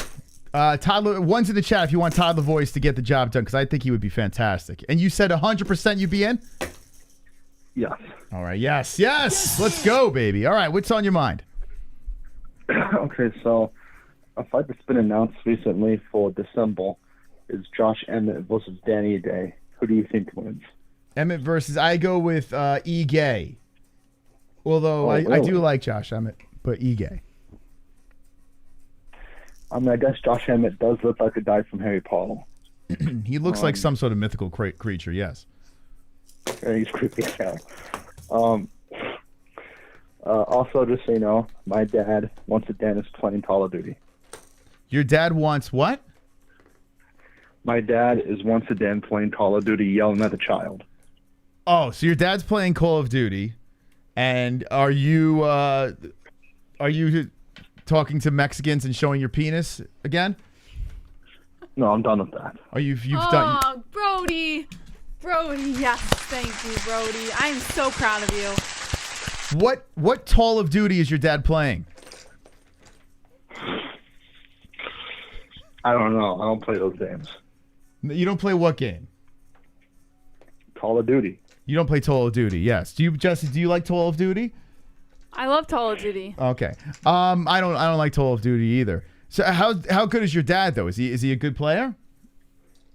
I don't know, but all I know is he says the N-word and says faggot a lot. He says what? When he gets mad, he says the N-word and faggot a lot. Wait, so your dad, so if he gets killed, he gets dropped, he goes to the gulag, he's like, N-word, just screams it out. Well, he mostly says faggot, but once in a while he says the N-word. He uses all the classics. Do you say the N-word? No. You can't be doing that, man. Don't listen. There's one thing I got to say. Maybe if you're playing Call of Duty, I don't know, because black people are tall, I don't know. But throwing the N-word out, you can't be doing that. It's against the rules. You can't be pulling that off. I don't want you interviewing people and calling them the N-word. Or maybe we do. I don't know. Would we want that? Oh. Nah. Even for the MMA-Holes, I don't think that's a good look. Can you? Oh, I want him to say the N-word so bad because I want to see how he says it. What do you think? Can we get a pass? Any black people in the chat let him say the N-word? I just want to hear how he says it. I don't want to hear it. No, you don't want to hear Nope. it? What if we get a pass in the chat? Maybe down the road. Pulse is our black. Pulse is black. Let's go. I don't think it's a good idea. If Pulse says yes, can we get him to say it? What do you think? What do you think, Brody? Because I could only imagine how it would come out of his mouth. Then imagine it. All right, hold on a second. Let's see what the chat says. Uncle Mike, yeah, but you're white. You can't make the decision. We need our African American community in the chat to give the okay. If not, then we move on. Okay, let's see. All right, Brody, hang in there. Don't say it until we get the okay. All right. Okay, we're gonna wait. Okay, we're just gonna wait on this. Oh, we have no black people in our community apparently. Because it's not necessary. Okay, hold on. Okay, we're just gonna wait, Brody. Just give it a second. Can we talk about fights while we're waiting? Wonderful. Hold on, we got a donation coming in. Stop asking them if they would do interviews. I'ma act up. I'ma act up. I'ma cause a scene. Y'all already got 2 people. We wanna travel and shit. We're already talking about bigger shit. I got caps lock on and shit. That's how serious I am. Let's go MOS. Okay, thank you, Glove Touch. I don't know, Brody, did you hear that or no? He said something about stop asking them to do interviews. Okay, but did you actually hear it on the stream, or is it playing through the phone or no? No, I can't hear it. Our phone lines are jammed up. All right, let's get to what do you got? What's on your mind? Okay, so I really hope Dan Hooker and Lee Jean Lee, the Bean wins. Okay. I can't stand Chimaev. I think people are overhyping him by a lot. Okay? Mm-hmm. He's not even, he doesn't even deserve to fight Lee Jean Lee, whatever the hell his name is. His one welterweight win in UFC is against Reese Mattia, whatever his name was, and he's not even there anymore. Okay, I don't understand what you're saying. Jess, do you know what he's saying? Yeah, you're saying, oh, wait, what? Are you speaking Chinese so the Lee fans can understand you? Like, what's going on here? Shabby. I actually know some Chinese. Do you give me a... It'd be amazing if he speaks Chinese perfect, but... All right, guy, what do you got? Do you want to know some Chinese words? Do you know Du Lei Ma? Do you know what that means? 你好，我嘛， Hold on. 喝酒。 Is that Chinese? 你呢? Yeah. Okay, what is that? What did Jesse just say? I have no idea. I go to a store with a bunch of Chinese nomes. You actually sound like you're Chinese. Now I'm thinking about it. You could pass for a Chinese young man. No. No? Okay, so okay, so... Is your penis Jiba? Chinese? Do you have a small Chinese penis? Or what kind of penis do we have? What are we working with when you show the Mexican ladies online? Shao Jiba. That means small penis. And that's for you, Moss. You have a small penis. Yes. That would come in handy for me. Xiaojima. Okay, I'm going to tattoo that on my penis. All right, give me try to speak in English now. Jing Liang Lee versus KHAMZAT CHIMAEV. What was the point? I want Chimaev to get his head ripped off. You want Chimaev to get his head ripped or rip off Lee's head? Whose head do you want ripped off? I want Chimaev to lose. Okay, you want Chimaev to... Who you want to move, Chimaev or Chamov? Idiot. Chimaev. Charmander from Pokemon, Moss. Charmin? Are you calling him some sort of detergent? What are you calling this guy? KHAMZAT I want the Chinese dude to knock out the Swedish dude. There you Okay. go. All right, fair enough. I got you. That's a very good way to explain it. So you're not a KHAMZAT fan, correct? He hasn't proved himself. Knocking out Jalen Millshot isn't impressive enough. Yeah. Okay. Fair enough. I respect your opinion. What else you have? I really want Dan Hooker to win as well. You do? You want Dan Hooker? You're sick of this hype train. You're done with it, correct? Yes, I know. JBH wants to have sex with Khabib secretly. Whoa. But, True. You know, It's true. Who doesn't? Yeah, I mean, don't you? No, I'm a McGregor fan. Oh. Oh, he wants the Irish cock. But He wants the 3-incher. He did make reference that he loves McGregor on a previous call. He's a fan. 3-incher fan. Yeah. I he wants to have respect sex it. with him. Okay, go ahead. About Makhachev? And I have nothing against Islam Makhachev. It's just all these people saying he's better than Khabib. He's a future champion. Like, he hasn't beaten anyone. Like, he's beaten better people than Chimaev has. Yeah. But, I mean, beating Thiago Moises and Arman, I can't pronounce his last name. Who? And beating Arman Chaswati. I can't pronounce his name. It's okay. Arman Sarukian. Moss. Sarukian. Come on, even you can get it. Yes. Try it. No. Sarukian. Sarukian. No. He also beat Drew Doble, which isn't that impressive either. Drew Adorable? I said Drew Doble, moron. Wait, Drew what? Drew Doble. There we go. Adorable. You got Drew it. Adorable. Yes. Drew Dober. He did beat Drew Adorable. That's correct. Oh, man. And to be honest with you, JBH, I'm sorry. But since I didn't get to see Khabib get knocked out, I would like to see Makhachev get knocked out, so it makes me a little happier. Okay, so that'd be a little revenge. So can I ask, what is it? Is it a Russian thing or what? No, it's not a Russian thing. I like Peter. I like Poto Yan. I think he's fine. As long as they don't wear those dopey hats, right? Is that what you're trying to say? He doesn't like the neckbeards, Moss. No, I just don't like people who just want to hump legs the entire time. Oh. Well, who doesn't like to hump legs, you know? I mean, everybody likes to hump legs. I will admit this, though, JBH. I did almost cry when Khabib retired. Really? That is, I think everybody did, honestly.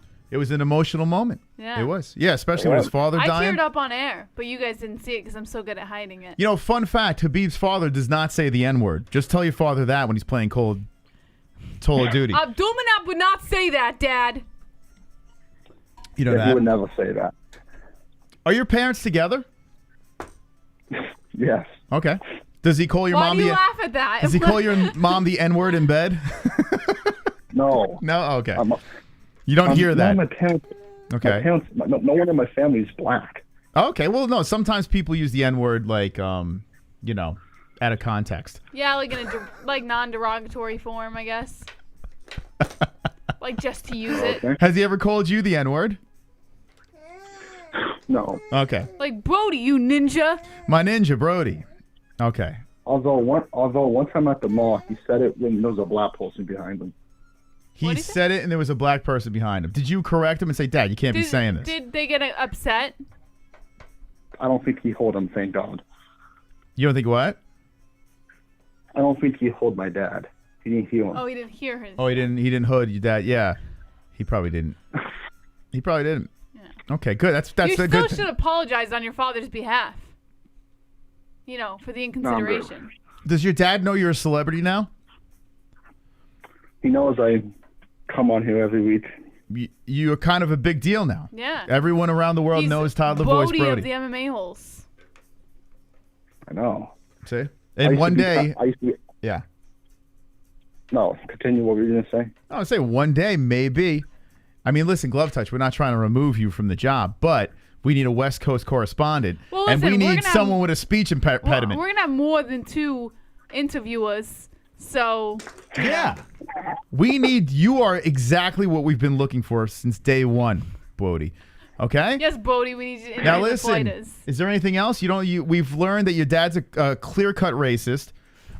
You hate Russians, so you're probably racist as well. What else did we learn? You want to do some interviews with us? Well, okay. What else we got? Just so you know, I have autism. You have autism, really? Do you really? Yes, I'm not lying. I'm not making a joke. So what is that? So you're high functioning then? Yes, I've had it since I was born. Yeah, because you speak like normal. Yeah, you're like, pretty put together for an autistic kid. I know.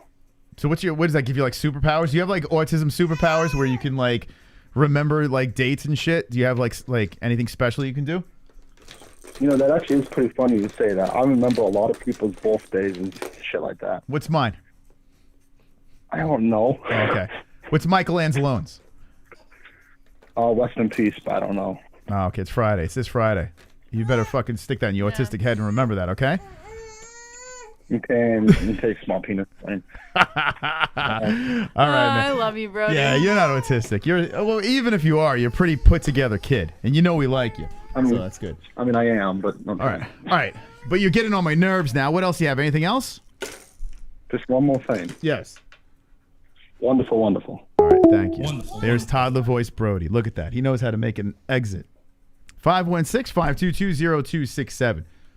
Anyone that calls in knows what's up.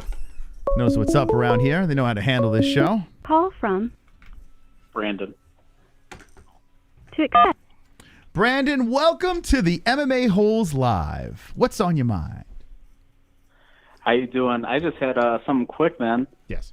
Do you think this weekend, win or lose, does Glover retire? I want him to retire. It would be nice to see him ride off into the sunset with a win. If he loses, I don't know. This guy's a competitor. How old is he now? He's 42 or 43. Where is he sitting? Let me see. Yeah, no, he's 41. I think I'm going to say no. I'm going to say no because you look at some of these guys. You look at a guy like Trinaldo at 43 years of age. You know, Glover's still at the top of the game. He's 41. What he did to Anthony Smith, a complete beating. I'm going to say no, but I would like to see him win the belt and retire. I think that'd be a lot of fun. Cool story, but no, I'm going to say no.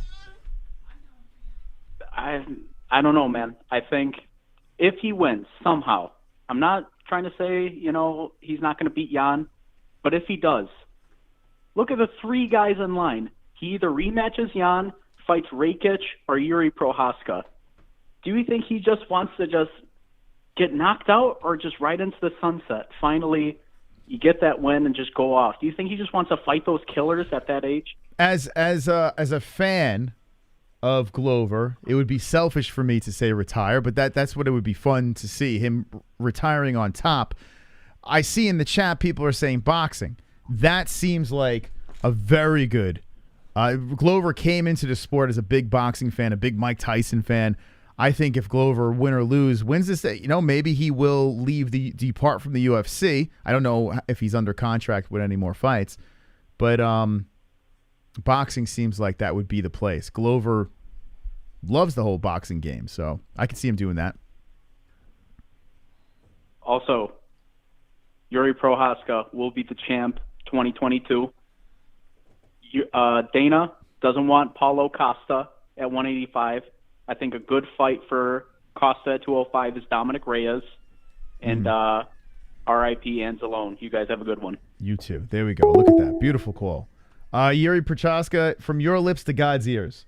If we had, how he says Prochaska. If that man wins and becomes champion, by the way, he's on standby. He could be fighting this Saturday. Could you imagine if one of those guys don't make weight and Yuri steps in? That's such a cute little picture. Look at the tiny little baby, his little tiny hands. That would be wild, man, if Yuri steps in. Imagine Yuri, God forbid something happens to Glover, Yuri versus Błachowicz. My God. Call from Bill. Bill from Chicago. How you doing, buddy? Bill, look at Jan's little baby. What's up? All right, what's on your mind? Glove touch. You said I'm jealous of glove touch. That's the most ridiculous thing I've ever heard. Glove touch is the typical internet troll with a loud mouth. And then when he gets in person, you got fidgety eyes, awkward dork. Typical internet troll exposed in the flesh. That's all I got to say about glove touch, you nerd with your little nerdy haircut and those goofy sideburns. What the fuck? What a dork. Anyways. Can you send us a picture of you at 16? I would like to do a comparison. Is that possible?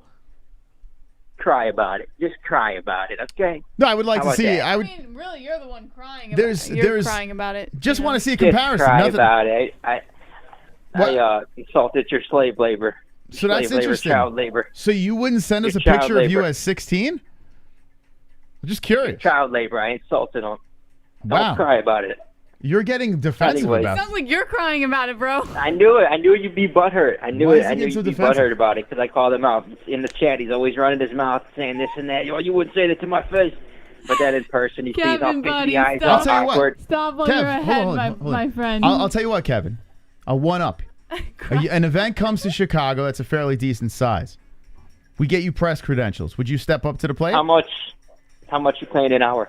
How much we're paying an hour? You gotta fucking prove yourself first before we get over any money. What the fuck? Yeah, what are we just gonna pay you, not Yes, even knowing who Kevin. you are? Give us what we want as he goes in. You Fucking. gotta give me some free tickets at least. Yeah, we could do that. Getting the press pass. It's a you don't know what a press pass Are you is? fucking retarded? Jess, No, I don't know anything about that. yes, you get a press I'm not pass. You're in. Like Okay. you're in. Yeah, you don't have to pay. Like the press don't pay. What the hell's going You on? ain't gonna give me no press pass for UFC events. For what? For a UFC event, I never never said said UFC. I said if a fairly decent size event comes to town. I mean, you like Bellator? We can get you a Bellator pass. Okay, we're talking. Yeah. Now we're talking. Okay. You get a T-shirt. Yeah. All we ask is a picture of you at 16. That's all we want in return. Okay, I see what I can come up with. At 16, I was wrangling cock. I was wrangling All right, deer. go ahead. and I What was, else you got? Danny Cormier. You see, he's in the news for more ridiculous, outrageous takes. Let me guess. This is an anti-black statement you're making here, correct? This your favorite fighters? This is your favorite fighters What did again? this filthy black man do now, Derek Kevin? Lewis, Daniel Cormier, Uriah Hall. Who else? Who else is your favorite? Please make the Can't go there. points. I would like to hear. Can't go there. This is your favorite, except for Connor, though. You got to put that out there. I would like to hear You the gotta say points, Connor, please. though. I would like to hear the I'm gonna points tell you about right this now, black Danny man. Cormier, Yes. he said Fedor. He said If Fedor came to the UFC, he would have been average at best. And what does Fedor do? He goes out there and knocks this dude out with the cleanest left hook, right hook combination you've ever seen. Each punch was directly on the tip of the chin. It doesn't get it cleaner than that. So that's just Daniel Cormier with his more ridiculous take. And then he comes out and says, Marvin Vettori, he says, oh, they shouldn't have took a point. Jason Herzog, why'd you take a point from Paulo Costa? What are you talking about? He poked him in the eye. The dude blew up in weight. Of course he's going to take it. Just more stupid take. And then what was it last week? You're talking about Rakic. Oh, he's boring. He's a boring fighter. Wish he lost. And then he was saying the Tyson Fury thing. He's saying, oh, that was a slow count. They let him off the hook. That was a slow count.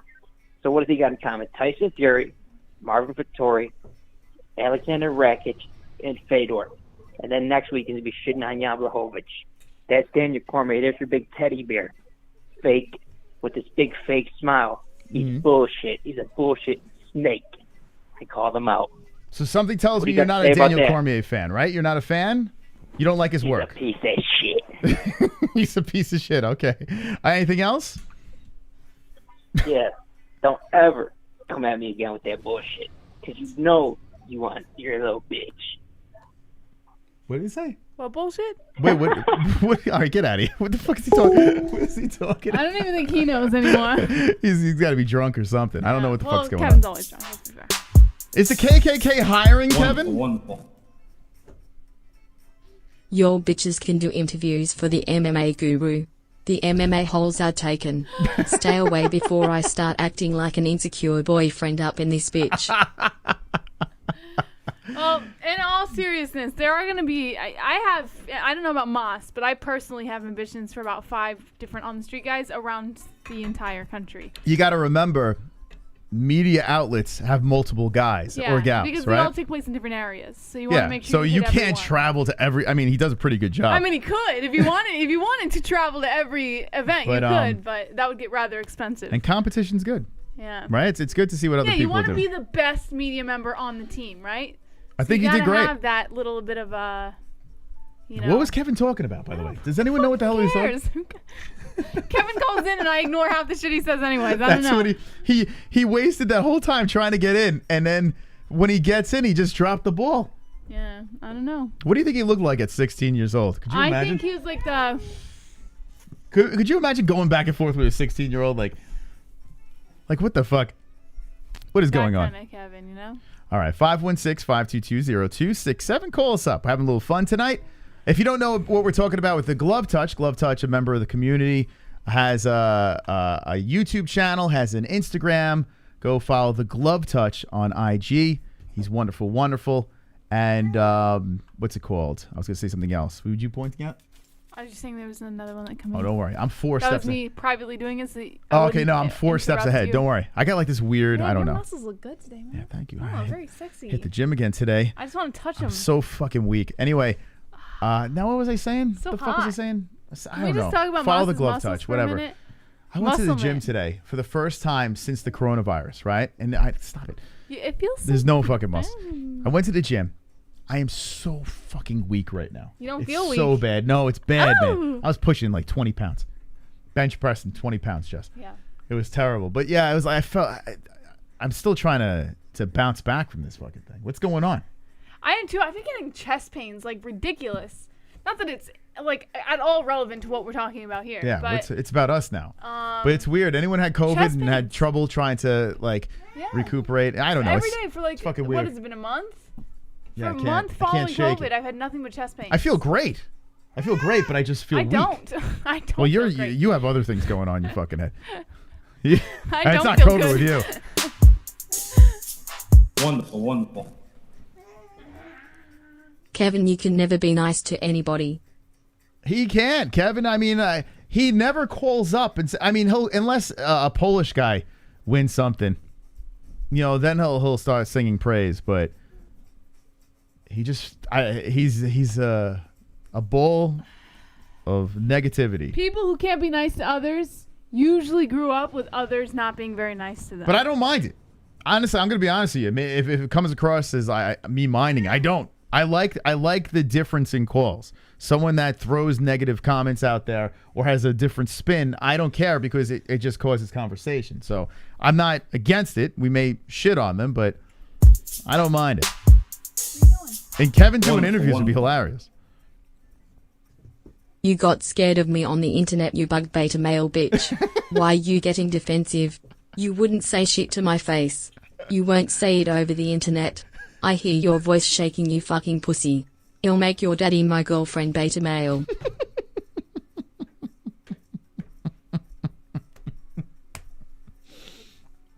Oh my God, Kevin's getting worked again. Poor Kevin. That was Izzy versus Costa 2 right there. If you send me a location, you drunk bitch, I will show up, pussy. You troll pussy. Name a fucking place, Kevin. Name a fucking place, pussy. I will show up. I won't even tell anybody. I won't say shit to anyone. Oh, God. Let me know, bitch. Challenge not accepted. He's just getting roasted now. Oh, man. Kevin, look what you started. You're picking the wrong fight. You're barking down the wrong tree. Or up the wrong tree. In fairness, I believe Blood Touch because he's traveled everywhere. He's going to kick your ass. I just called. I'll do press in Chicago for free. I want to work for the youth after college. Forget racist, Kevin. I can actually form a sentence. Brandon, you're in. Brandon, what's his name? That is cool, man. Chicago. Brandon Morris. If we can get East Coast, Central, and West covered, forget it. I mean, we'd be the next. That would be amazing. In fact, but I see Glove Touch traveling to all coasts because honestly, he's gone to Arizona a month ago. Like the guy just goes everywhere, so he would be our one guy traveling. But we should have someone in every location. We're gonna open up the phone lines again in a second, but not just events. Not just going to the fights and interviewing fighters. If you go out in the public to maybe an open workout or weigh-ins that happens as well, if you go out there and just kind of troll on the fans, any MMA event, just troll on the crowd, the fans, and ask silly questions, shout us out. We'll play those clips on our show. So you could do your own tryouts and go out there in your town if the UFC is in town, if Bellator, Bare Knuckle, PFL, whatever is going on, and you're just outside trolling the crowd before they go in and interviewing on your phone. If it's some good stuff, we'll put it on the show, and who knows? We may have another character on the show as well. So that's a perfect way to get in. Brandon, if you're at events in Chicago and something's going down, record it, send it to us. We'll play it on air, and then we'll get it popping. I think that's even I think the best is going out there and trolling the crowd, asking them silly MMA questions, coming up with a list of things, and just having some fun. So just throw that around. 516-522-0267. We're going to build an army, baby. We're going to build a fucking army of MMA-Holes.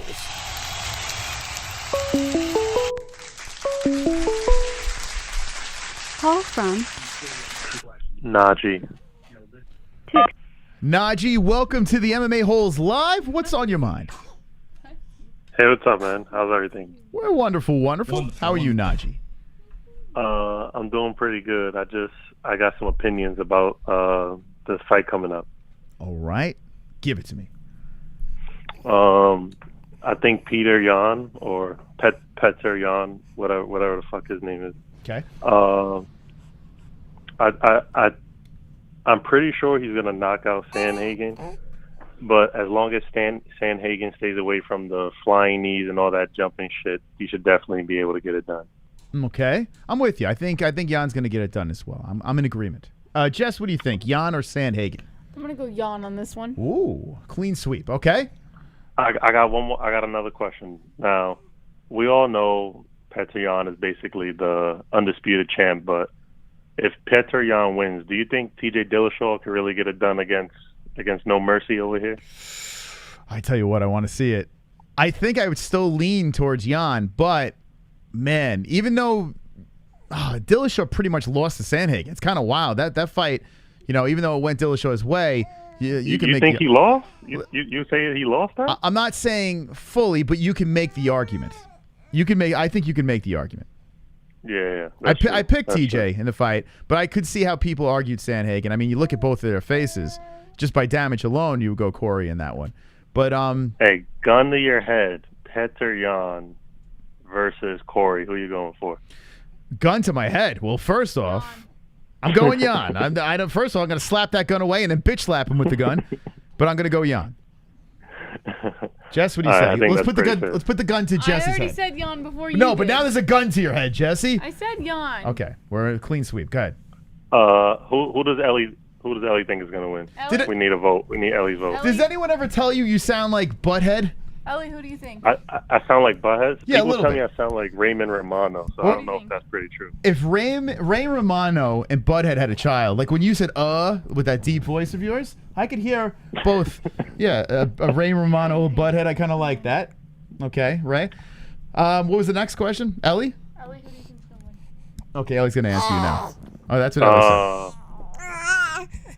I think Ellie said Jan. Yeah, I think she said It Jan sounded too. like Jan, yeah. That would be the Okay, smart we're a pick. You're clean smart sweep. girl. All right. That's pretty much it. I just want to tell you guys, I love the show. This is love all the way from Harlem, New York. You know what I'm saying? We out here. All right, New York, baby. I like that. Where were you when we were doing the meetups in New York? How long have you been watching?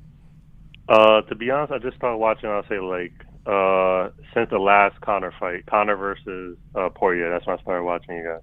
Okay, so there we go. Well, listen, next time we hit up New York, we gotta hang out, okay?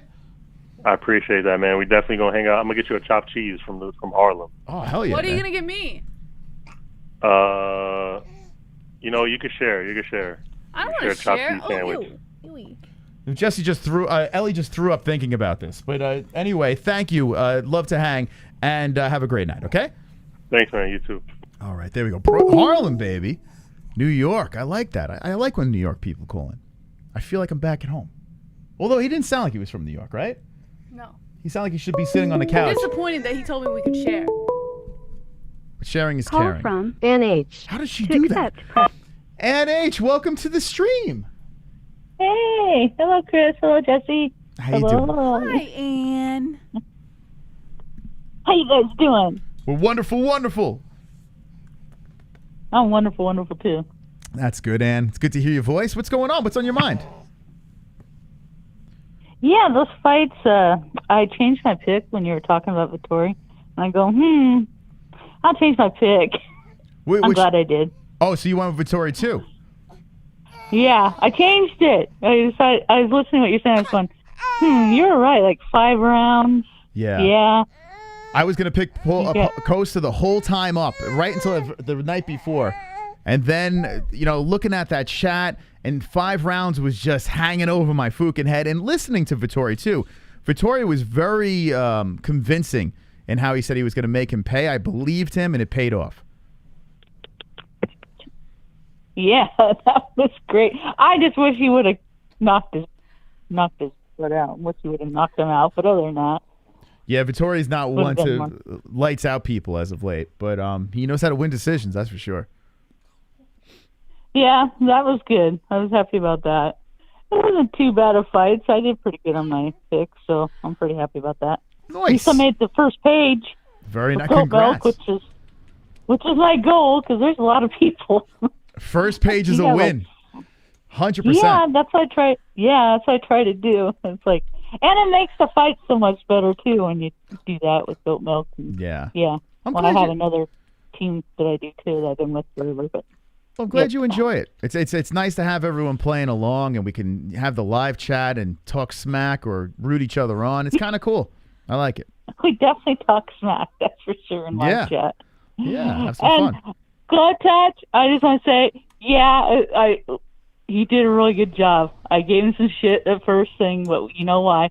And then after that, it was fine. The interviews did good. I just wanted to let him know that. So they both did good. So look at that. Yeah. All right, so there you go. You're a fan of the glove touch. What do you think of Kendall? Yeah, how did Kendall do? Yeah, they did good. They did good. Yeah. Great. Like you said, they're like totally different.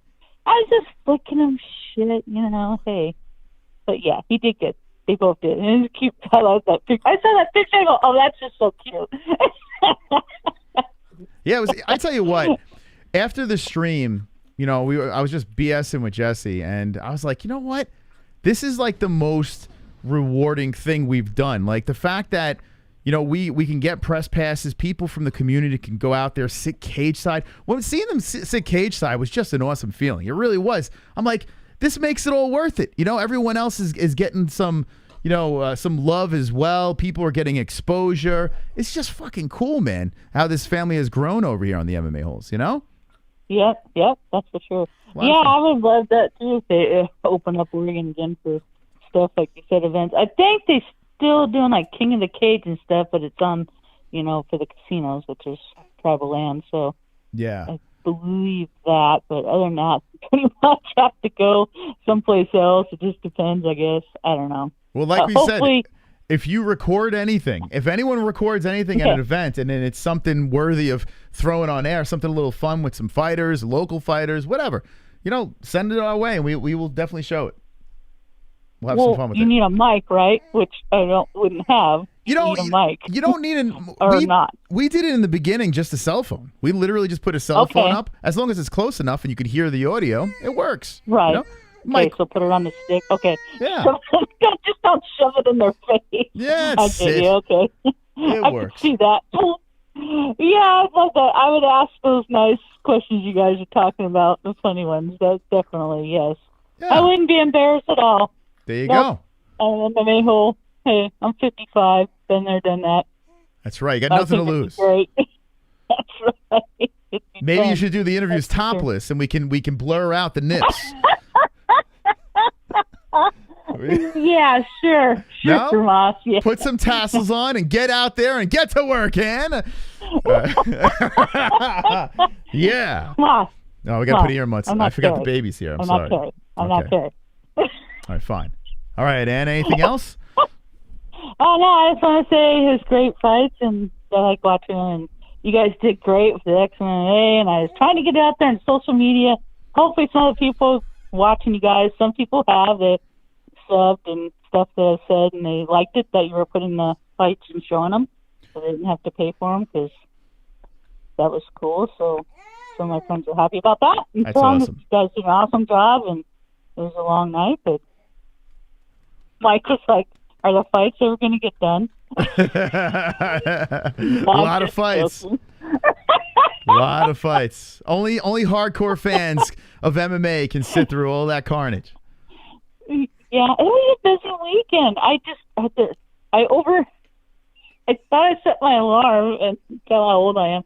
Evidently I didn't, and I missed like all the prelims except for the ones for the UFC. Recorded Bellator, and then Glory I think was on way too early, and I was just trying. I was trying. I wanted to get everything good. Oh, But at least I got the last UFC with you guys in XMMA, so that was good. So there you go. All right. Well, I'm glad you had a little fun on the Saturday, and appreciate you calling in, Ann. Yeah, appreciate you guys. Love you guys. Love all the MMA holes too. Love you too, Ann. Have a great night. Bye. There's the knitter calling in. Wonderful. On the lines. The phone number is 516-522-0267. Give us a ring. Let's just chat. We got so many things to talk about. XMMA happened on Saturday. We also had the UFC earlier. VETTORI versus Costa, the hot topic. Bunch of stuff. The fight's coming up. UFC 267, the greatest card of the year. Call from. Yeah, the Gabagool. To accept, press 1. To send a... Hey, Gabagool, how you doing? Welcome to the show. Hey, yo. All right. What's going on, Mr. Gabagool? Yeah, so goddamn, finally we got a good fucking main event from the UFC in the past, month? Yeah, this weekend, I think, is the best card of the year. I'm super hyped about this. No, I mean the last main event. Oh, I'm not talking about the card, but main event. Because, we had the three, stinkers. Oh, okay. Yeah, I got to be honest with you, though. It was a decent fight, but I still didn't care. I don't know. The whole weight miss, the fight meant absolutely nothing. So that's kind of bothered me a little bit. The lead-up was kind of wonky. Paulo Costa with the weird excuses. Marvin Vettori, a good story, taking the fight regardless, getting paid a little extra, winning the fight. But, to me, it's a forgetful fight. I don't know if it's forgetful. There was a lot of bullshit around it, but come on, Jess, you can test. Losing the baby weight's pretty hard for Paulo Costa. Yeah, well, she is now changing a diaper, but I'm sure she would agree for sure. But yeah, I mean the storyline. I don't know. There's something about the fight that just fell flat for me. I was excited, but as the fight progressed, it just felt like it was starting to reek 5 rounds. Both fighters had moments. Costa came back and won the 5th, which is impressive since people were wondering how his cardio would be. But regardless of the fact, I kind of don't care about the main event, to be honest. Just my opinion. Yeah, some people are saying like they took a point away from Costa, kind of early. I mean, it was like their first eye poke or nut shot or whatever. They like took a point away from him. I think they were trying to punish him for missing weight. What do you think about that? I think it was good. I honestly didn't mind that. In fact, I wish they would do that more. I wish that they would just say, no nonsense. You warned. You get the foul. Get rid of the point. Take a point away. I like it. Yeah, maybe. But I got to say, thank God fucking Fedor won. Because if he would have lost to fucking Timothy Johnson, I would have fucking had to throw myself off a building. Yeah, he rocked him pretty good, huh, Fedor? Yeah, I didn't actually see the fight live, but I saw it later on, Twitter, the finish. Yeah, I caught the replay, and he did what he was supposed to do. Doesn't look like he's going to retire. It looks like he might just keep letting the hands fly. Yeah, it depends on who they draw out next. We'll see. Yeah, listen, I respect Fedor, and I think he is a legendary MMA fighter. But the fact that he didn't do the UFC, the fact that he fought some of these guys out of the prime and stuff, I don't know. I could never... He's always going to take a hit to me because of those things. When people want to put him on that Mount Rushmore, the greatest heavyweight of all time, I still got to put guys like Stipe ahead of him, Yeah, but Fedor knew fucking Dana was kind of a piece of shit, and he didn't want to do business with him. He's a fucking honorable man. Yeah, and another thing, too, if you have Fedor in a USADA pool, can you guarantee, You never know. Yeah, well, I mean, talking back to what would have been, 2008, 2009, look at the division back then, he would have fucking ran over most of those fucking guys. Heath Herring, fucking Frank Mir, Randy Couture, Tim Sylvia, and Andrei Arlovsky, both guys he already beat. Yeah, I mean, listen, there are some people on his resume that are... legit MMA fighters. He's 46-0, which is an amazing record, especially for a heavyweight. That resume is pretty good. Did take the L to Ryan Bader.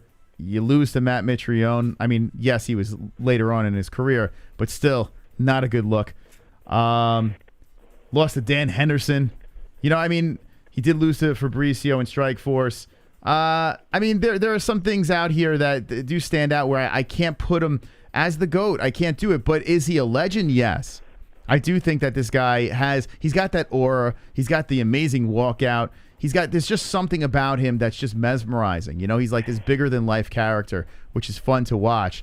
But he's half gimmick and half good fighter to me, Well, to be fair, I mean, most of his career he fought in the ring versus the cage, and it's a different fighting in the ring versus the cage. There's a little bounce to it in the ring. Fair. And the cage is kind of flat. There's not that bounce to it. So he used to use that a lot in his fucking game. So I think that's why he lost so much. Yeah, maybe. Yeah, it's a possibility. There's a whole bunch of things you can throw out there. I'm not trying to shit on Fedor. I'm just saying, now he is 45 years old. Now it's all just kind of gravy. He's having a little fun. He still has that itch to fight. And, as long as he doesn't get seriously hurt, why not? Go out there and beat guys you're supposed to beat, right? Why not do it? There's talk of fucking Mike Tyson versus Logan Paul in boxing. Now, I say do Fedor versus Mike Tyson in boxing. Come on, let's do it. Fedor versus Mike Tyson in boxing? Come on. Tell me you wouldn't love that over fucking Logan Paul. Well, listen, I would watch anything, to be honest. I would watch any sort of circus scrap that you would throw together. But, it seems a little out of left field. I don't know.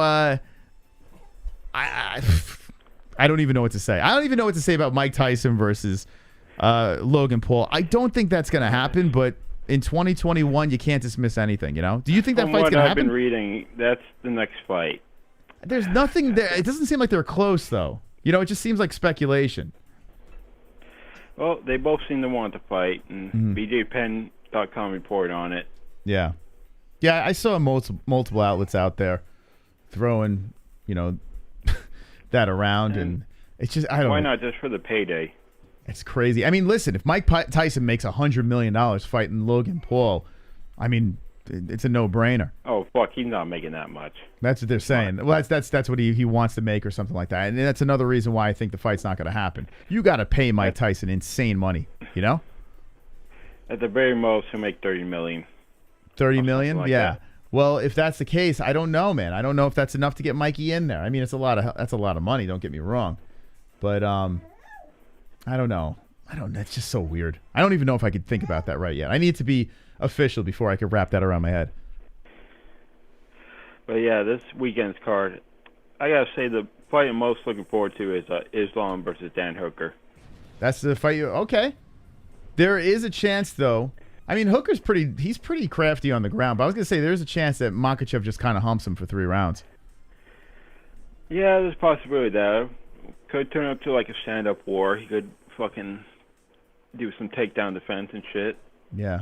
Yeah, Hooker's crafty. He's crafty. He's no joke on the ground. What he did with Ally Quinta too. I mean, he's proven that he can definitely be tricky on the mat. But I just foresee Makhachev dragging him down, grinding him against the fence. Because why you want to stand and bang with Hooker, right? And Makhachev's stand-up's pretty decent, but I think he's going to get him down. I really do. Well, this would be good for Islam, Good name to get on his record if he beats him. Oh, yeah. 100%. What do you think about the return of KHAMZAT? Yeah, we got to see, man. Who knows how COVID fucking affected him. Mm-hmm. We'll see how those fucking dictator Russian super drugs worked on him. The super drugs.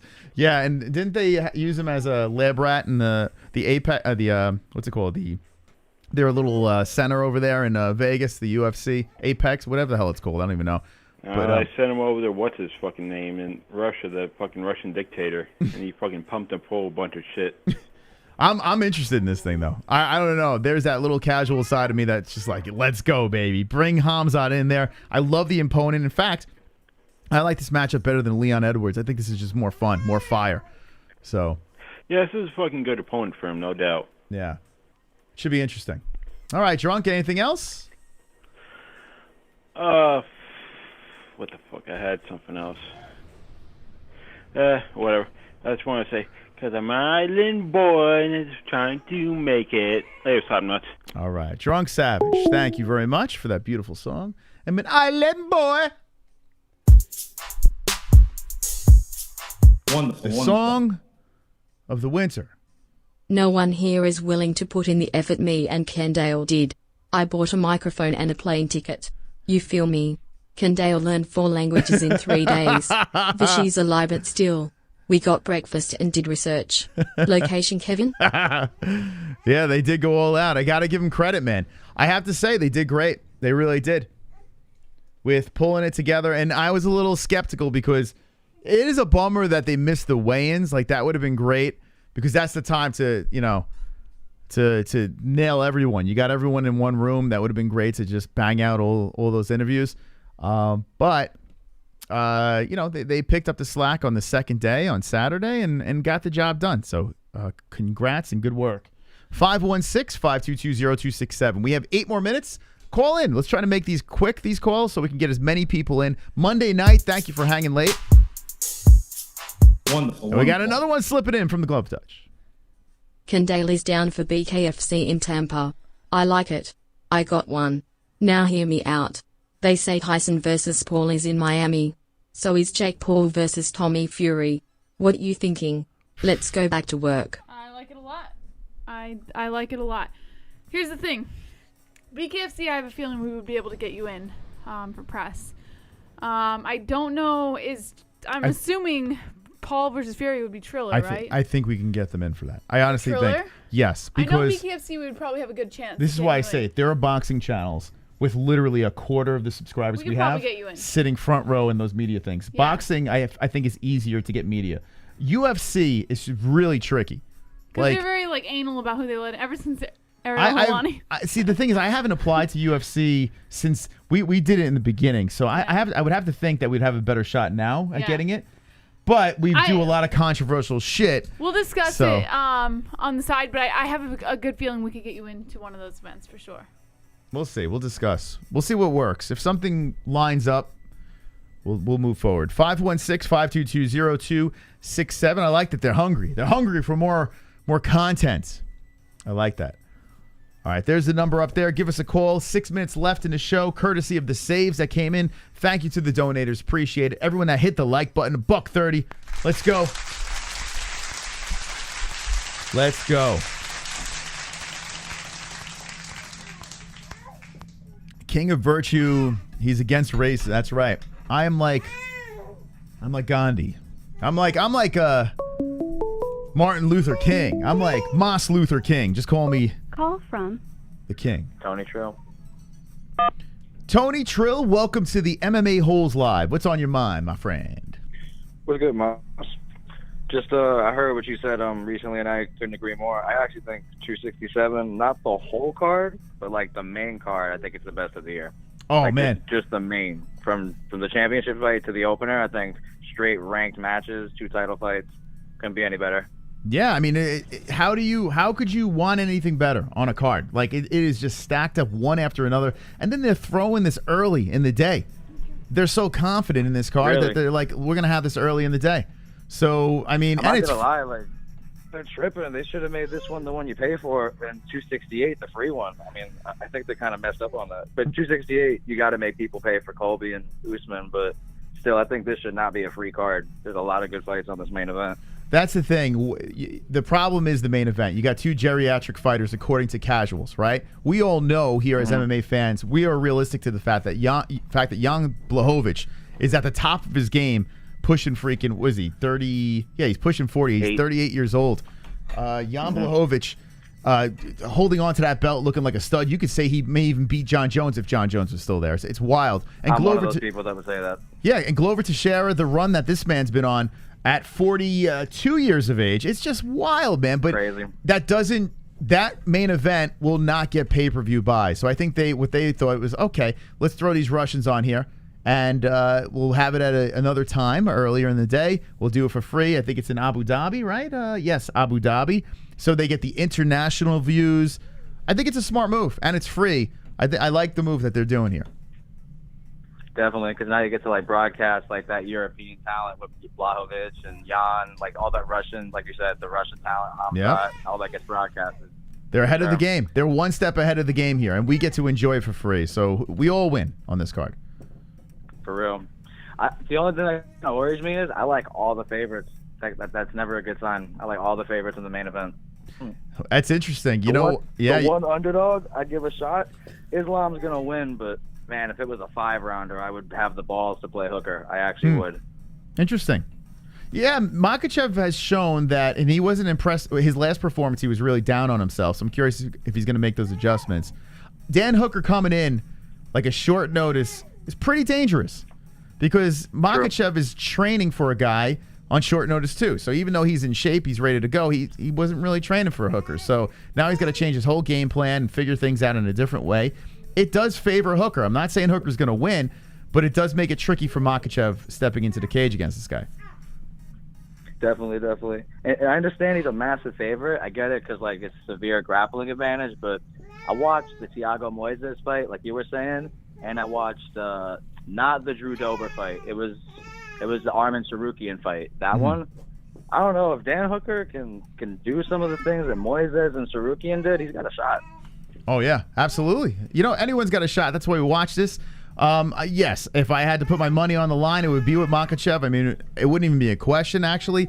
But Hooker's live. He's a live man. He's got nothing to lose besides a win. He's got nothing to lose besides the fight. This guy over here goes in there. Either way, he looks great. He's flying to Abu Dhabi. He's a rock star right now. It's interesting. It makes it very interesting. Yeah, I feel all the pressures like on Islam. I feel like Hooker is going in on that flight to Abu Dhabi like, I got the chance to take down like a world conqueror. I could become top 5 easily, maybe even. I feel for some odd reason the winner of this fight gets Beneil. Yeah, that's just my theory. I like that. You know, Poor Beneil, man. Then they get a top 3 spot. Yeah, Beneil can't catch a break. Like, this guy is going upright, but there's really nothing that fits. He's going to have to still fight guys under He's him. on a 7-fight win streak and everything. He's got a couple finishes, but Yeah. he's just the odd man out. Yeah, absolutely. All right, my friend. Thanks for the call. Appreciate it. Good talking to you. Y'all have a good one. I like that call. I like him. He was on point. All right, one more call. 516-522-0267. All the calls were fantastic tonight. You guys outdid yourselves. Glove Touch and Kendall were fantastic with the interviews. Ellie, fantastic with the moaning in the background. Jessie, always fantastic as usual, being a mom/host. I mean, she's got the toughest job of the whole freaking world right now. Best show on YouTube, best mom, best baby, okay father. Call from. To accept, press. What a way to end the show, the sober one. Carl, welcome to the MMA-Holes. I got through. You did awesome. I heard you say last call. I'm like, fuck, I'm not gonna get in. You did it. We did it. Awesome. Right on. All right, what's going on, man? Well, anyways, I want to let me turn on my TV. Yes, please. Anyways, I want to congratulate Glove Touch. I think he did a great job. Even though at first I gave him a little shit about being a snake in the grass, you know, like when I heard Big Mo being like the greatest show on the internet, and I jump up because I got my MMA whole shirt on, and he's like the Glove Touch, and I'm like, what? I'm like sitting down and like, what? But he explained to me what happened, and then he got the MMA Holes on it. But he did a great job, and Kendall Vulcan, she did amazing also. So, yeah, much love. Anyways, I was thinking, you guys need some security, and being a pro MMA fighter with 14 amateur fights and 6 pro fights, let me be the security. I'll tell you what. Or not only the security, but let me interview some fighters from the West Side. I like that. I like that Glove Touch. Wolf, Lone Wolf. Yes, I like that a lot. In fact, if you did security for us, would you dress like a wolf? I would love a wolf shirt on, but I would need wolf? How about this? Take care of stuff. Yeah. What about this? Stuff Wolf happen, but wolf ears? Would you wear like the little thing on the head? Wolf ears? Would you do that? Probably not. Oh, come on, man! Come on! What are we doing? Well, I'd have the shirt. We can make a cool shirt. A badass like MMA Holes, Lone Wolf. A wolf in a security uniform. shirt. Okay. Yeah. We got something like that. Yeah, we got to discuss this. But anyways, like I'm in like really good shape. I was curious why I just weighed. I weigh in at 182 right now, and if my fight promoter at Steel Fist Fights in Utah, which is a really good fight organization they got going on here in Utah, if he called me and wanted me to fight at welterweight, like within a week or two, I would take the fight. I'm probably gonna fight one more time before I turn 40. Really? But yeah, I'm in that good a shape. I'm yeah, I was thinking about if you guys need security or on this part of the United States to interview fighters, I would love to do it because I know exactly what they're going through. Like, it brings back so many memories watching. Can I be completely honest with you? The other night. Yeah, let me be completely honest. Now, you are one of my favorite people in the chat. I love your I love everything. Moss. I like when you call in and people have the wolves in the chat. It's like a whole thing. I'm a fan of the lone wolf. But I got to say this, I have concerns. Thanks, bro. You say you want to get back in there, but you do sound like you may have a little bit of brain damage, okay? We don't know if it's from drugs or beatings. I don't know what's going on. Yeah, CTE. Yeah, I mean, I've been hit in the head a pretty fair amount of time. Yes. So can I urge you not to get back in there? I know you have that itch, but I don't want you to get severely hurt. One more fight. But what if you become a vegetable? I won't. but You know? I'm a little concerned. But still, I mean, if I don't fight again, I would still like to be a part of MMA somehow. Gotcha. Okay, so now we can work. That's always. I mean, MMA is just. I mean, that's my passion. That's okay. Now we can talk. That's my dream. See, this is where we're working with. This is what I like. Anyway. Yes, you perhaps doing interviews, going out there on the scene, on the streets. I kind of like that because you have this charismatic personality. You're a very lovable man. I don't think you should be out there in combat, beating people up. Even security, we don't need that. I think it would be great having you. Well, yes? Oh, no, go ahead. Sorry. I think it would be great having you on a mic. You know, I think that would be a nice fit, and you would be working with the MMA world. You could be talking to these athletes. You could be, up in a front row with watching the fights, reliving the good old days. I don't want to see you back in the cage. I'm just going to say that. I agree with you. Like, I do want to take one last fight, but I mean, any way to stay in MMA is okay. It's fine with me. Like, all right, there we go. I'm just letting you know that. Nice, I like it. I'm willing to, yeah. Okay, I like that. I'm willing to represent the MMA-Holes at the fullest. Letting the world know of you guys, because this channel has saved my life. It's saved. I mean, it really has. It's changed my life a lot, and I'm willing to do whatever I have to do to help you guys out. I appreciate that. It's very kind of you, and I appreciate the fact that you tune in every show and hang in that chat. I see your contribution to the community. People love you. You're quite the character. And I love everyone in this community. They're all great. Yes. Now, is there anything else on your mind, Mr. Lone Wolf? No, just yeah, I guess that was all on my mind. I mean, appreciate that. Any poems or anything? Maybe a song to leave us with? I guess I don't know.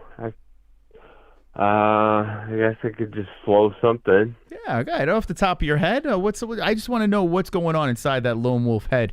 I want to end it with that. All right. Okay. No. Okay. Fuck. All right. Let me get a little beat going. Let me think. Okay. All right. Let me think here.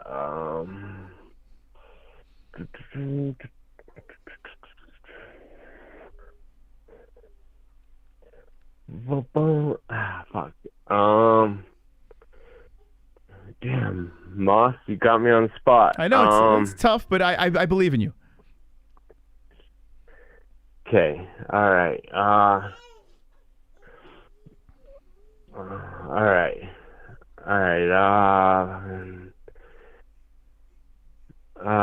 Fuck. That's all right. All right. I used to understand everything in my world was going grand until everything got turned upside down to where I didn't understand. And fucking my life was fucking... My soul was taken above as a star until I came to call.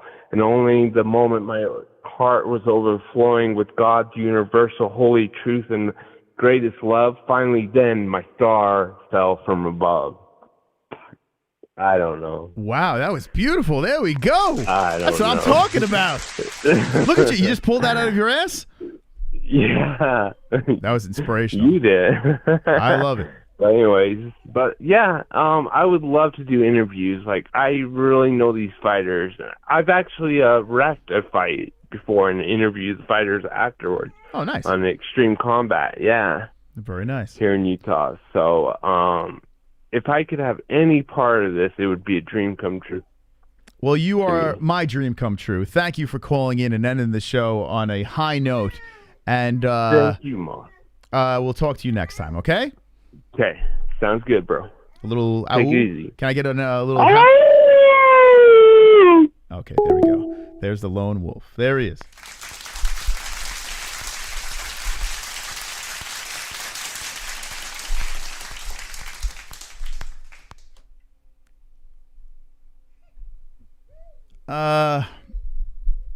See you tomorrow for the Contender Series.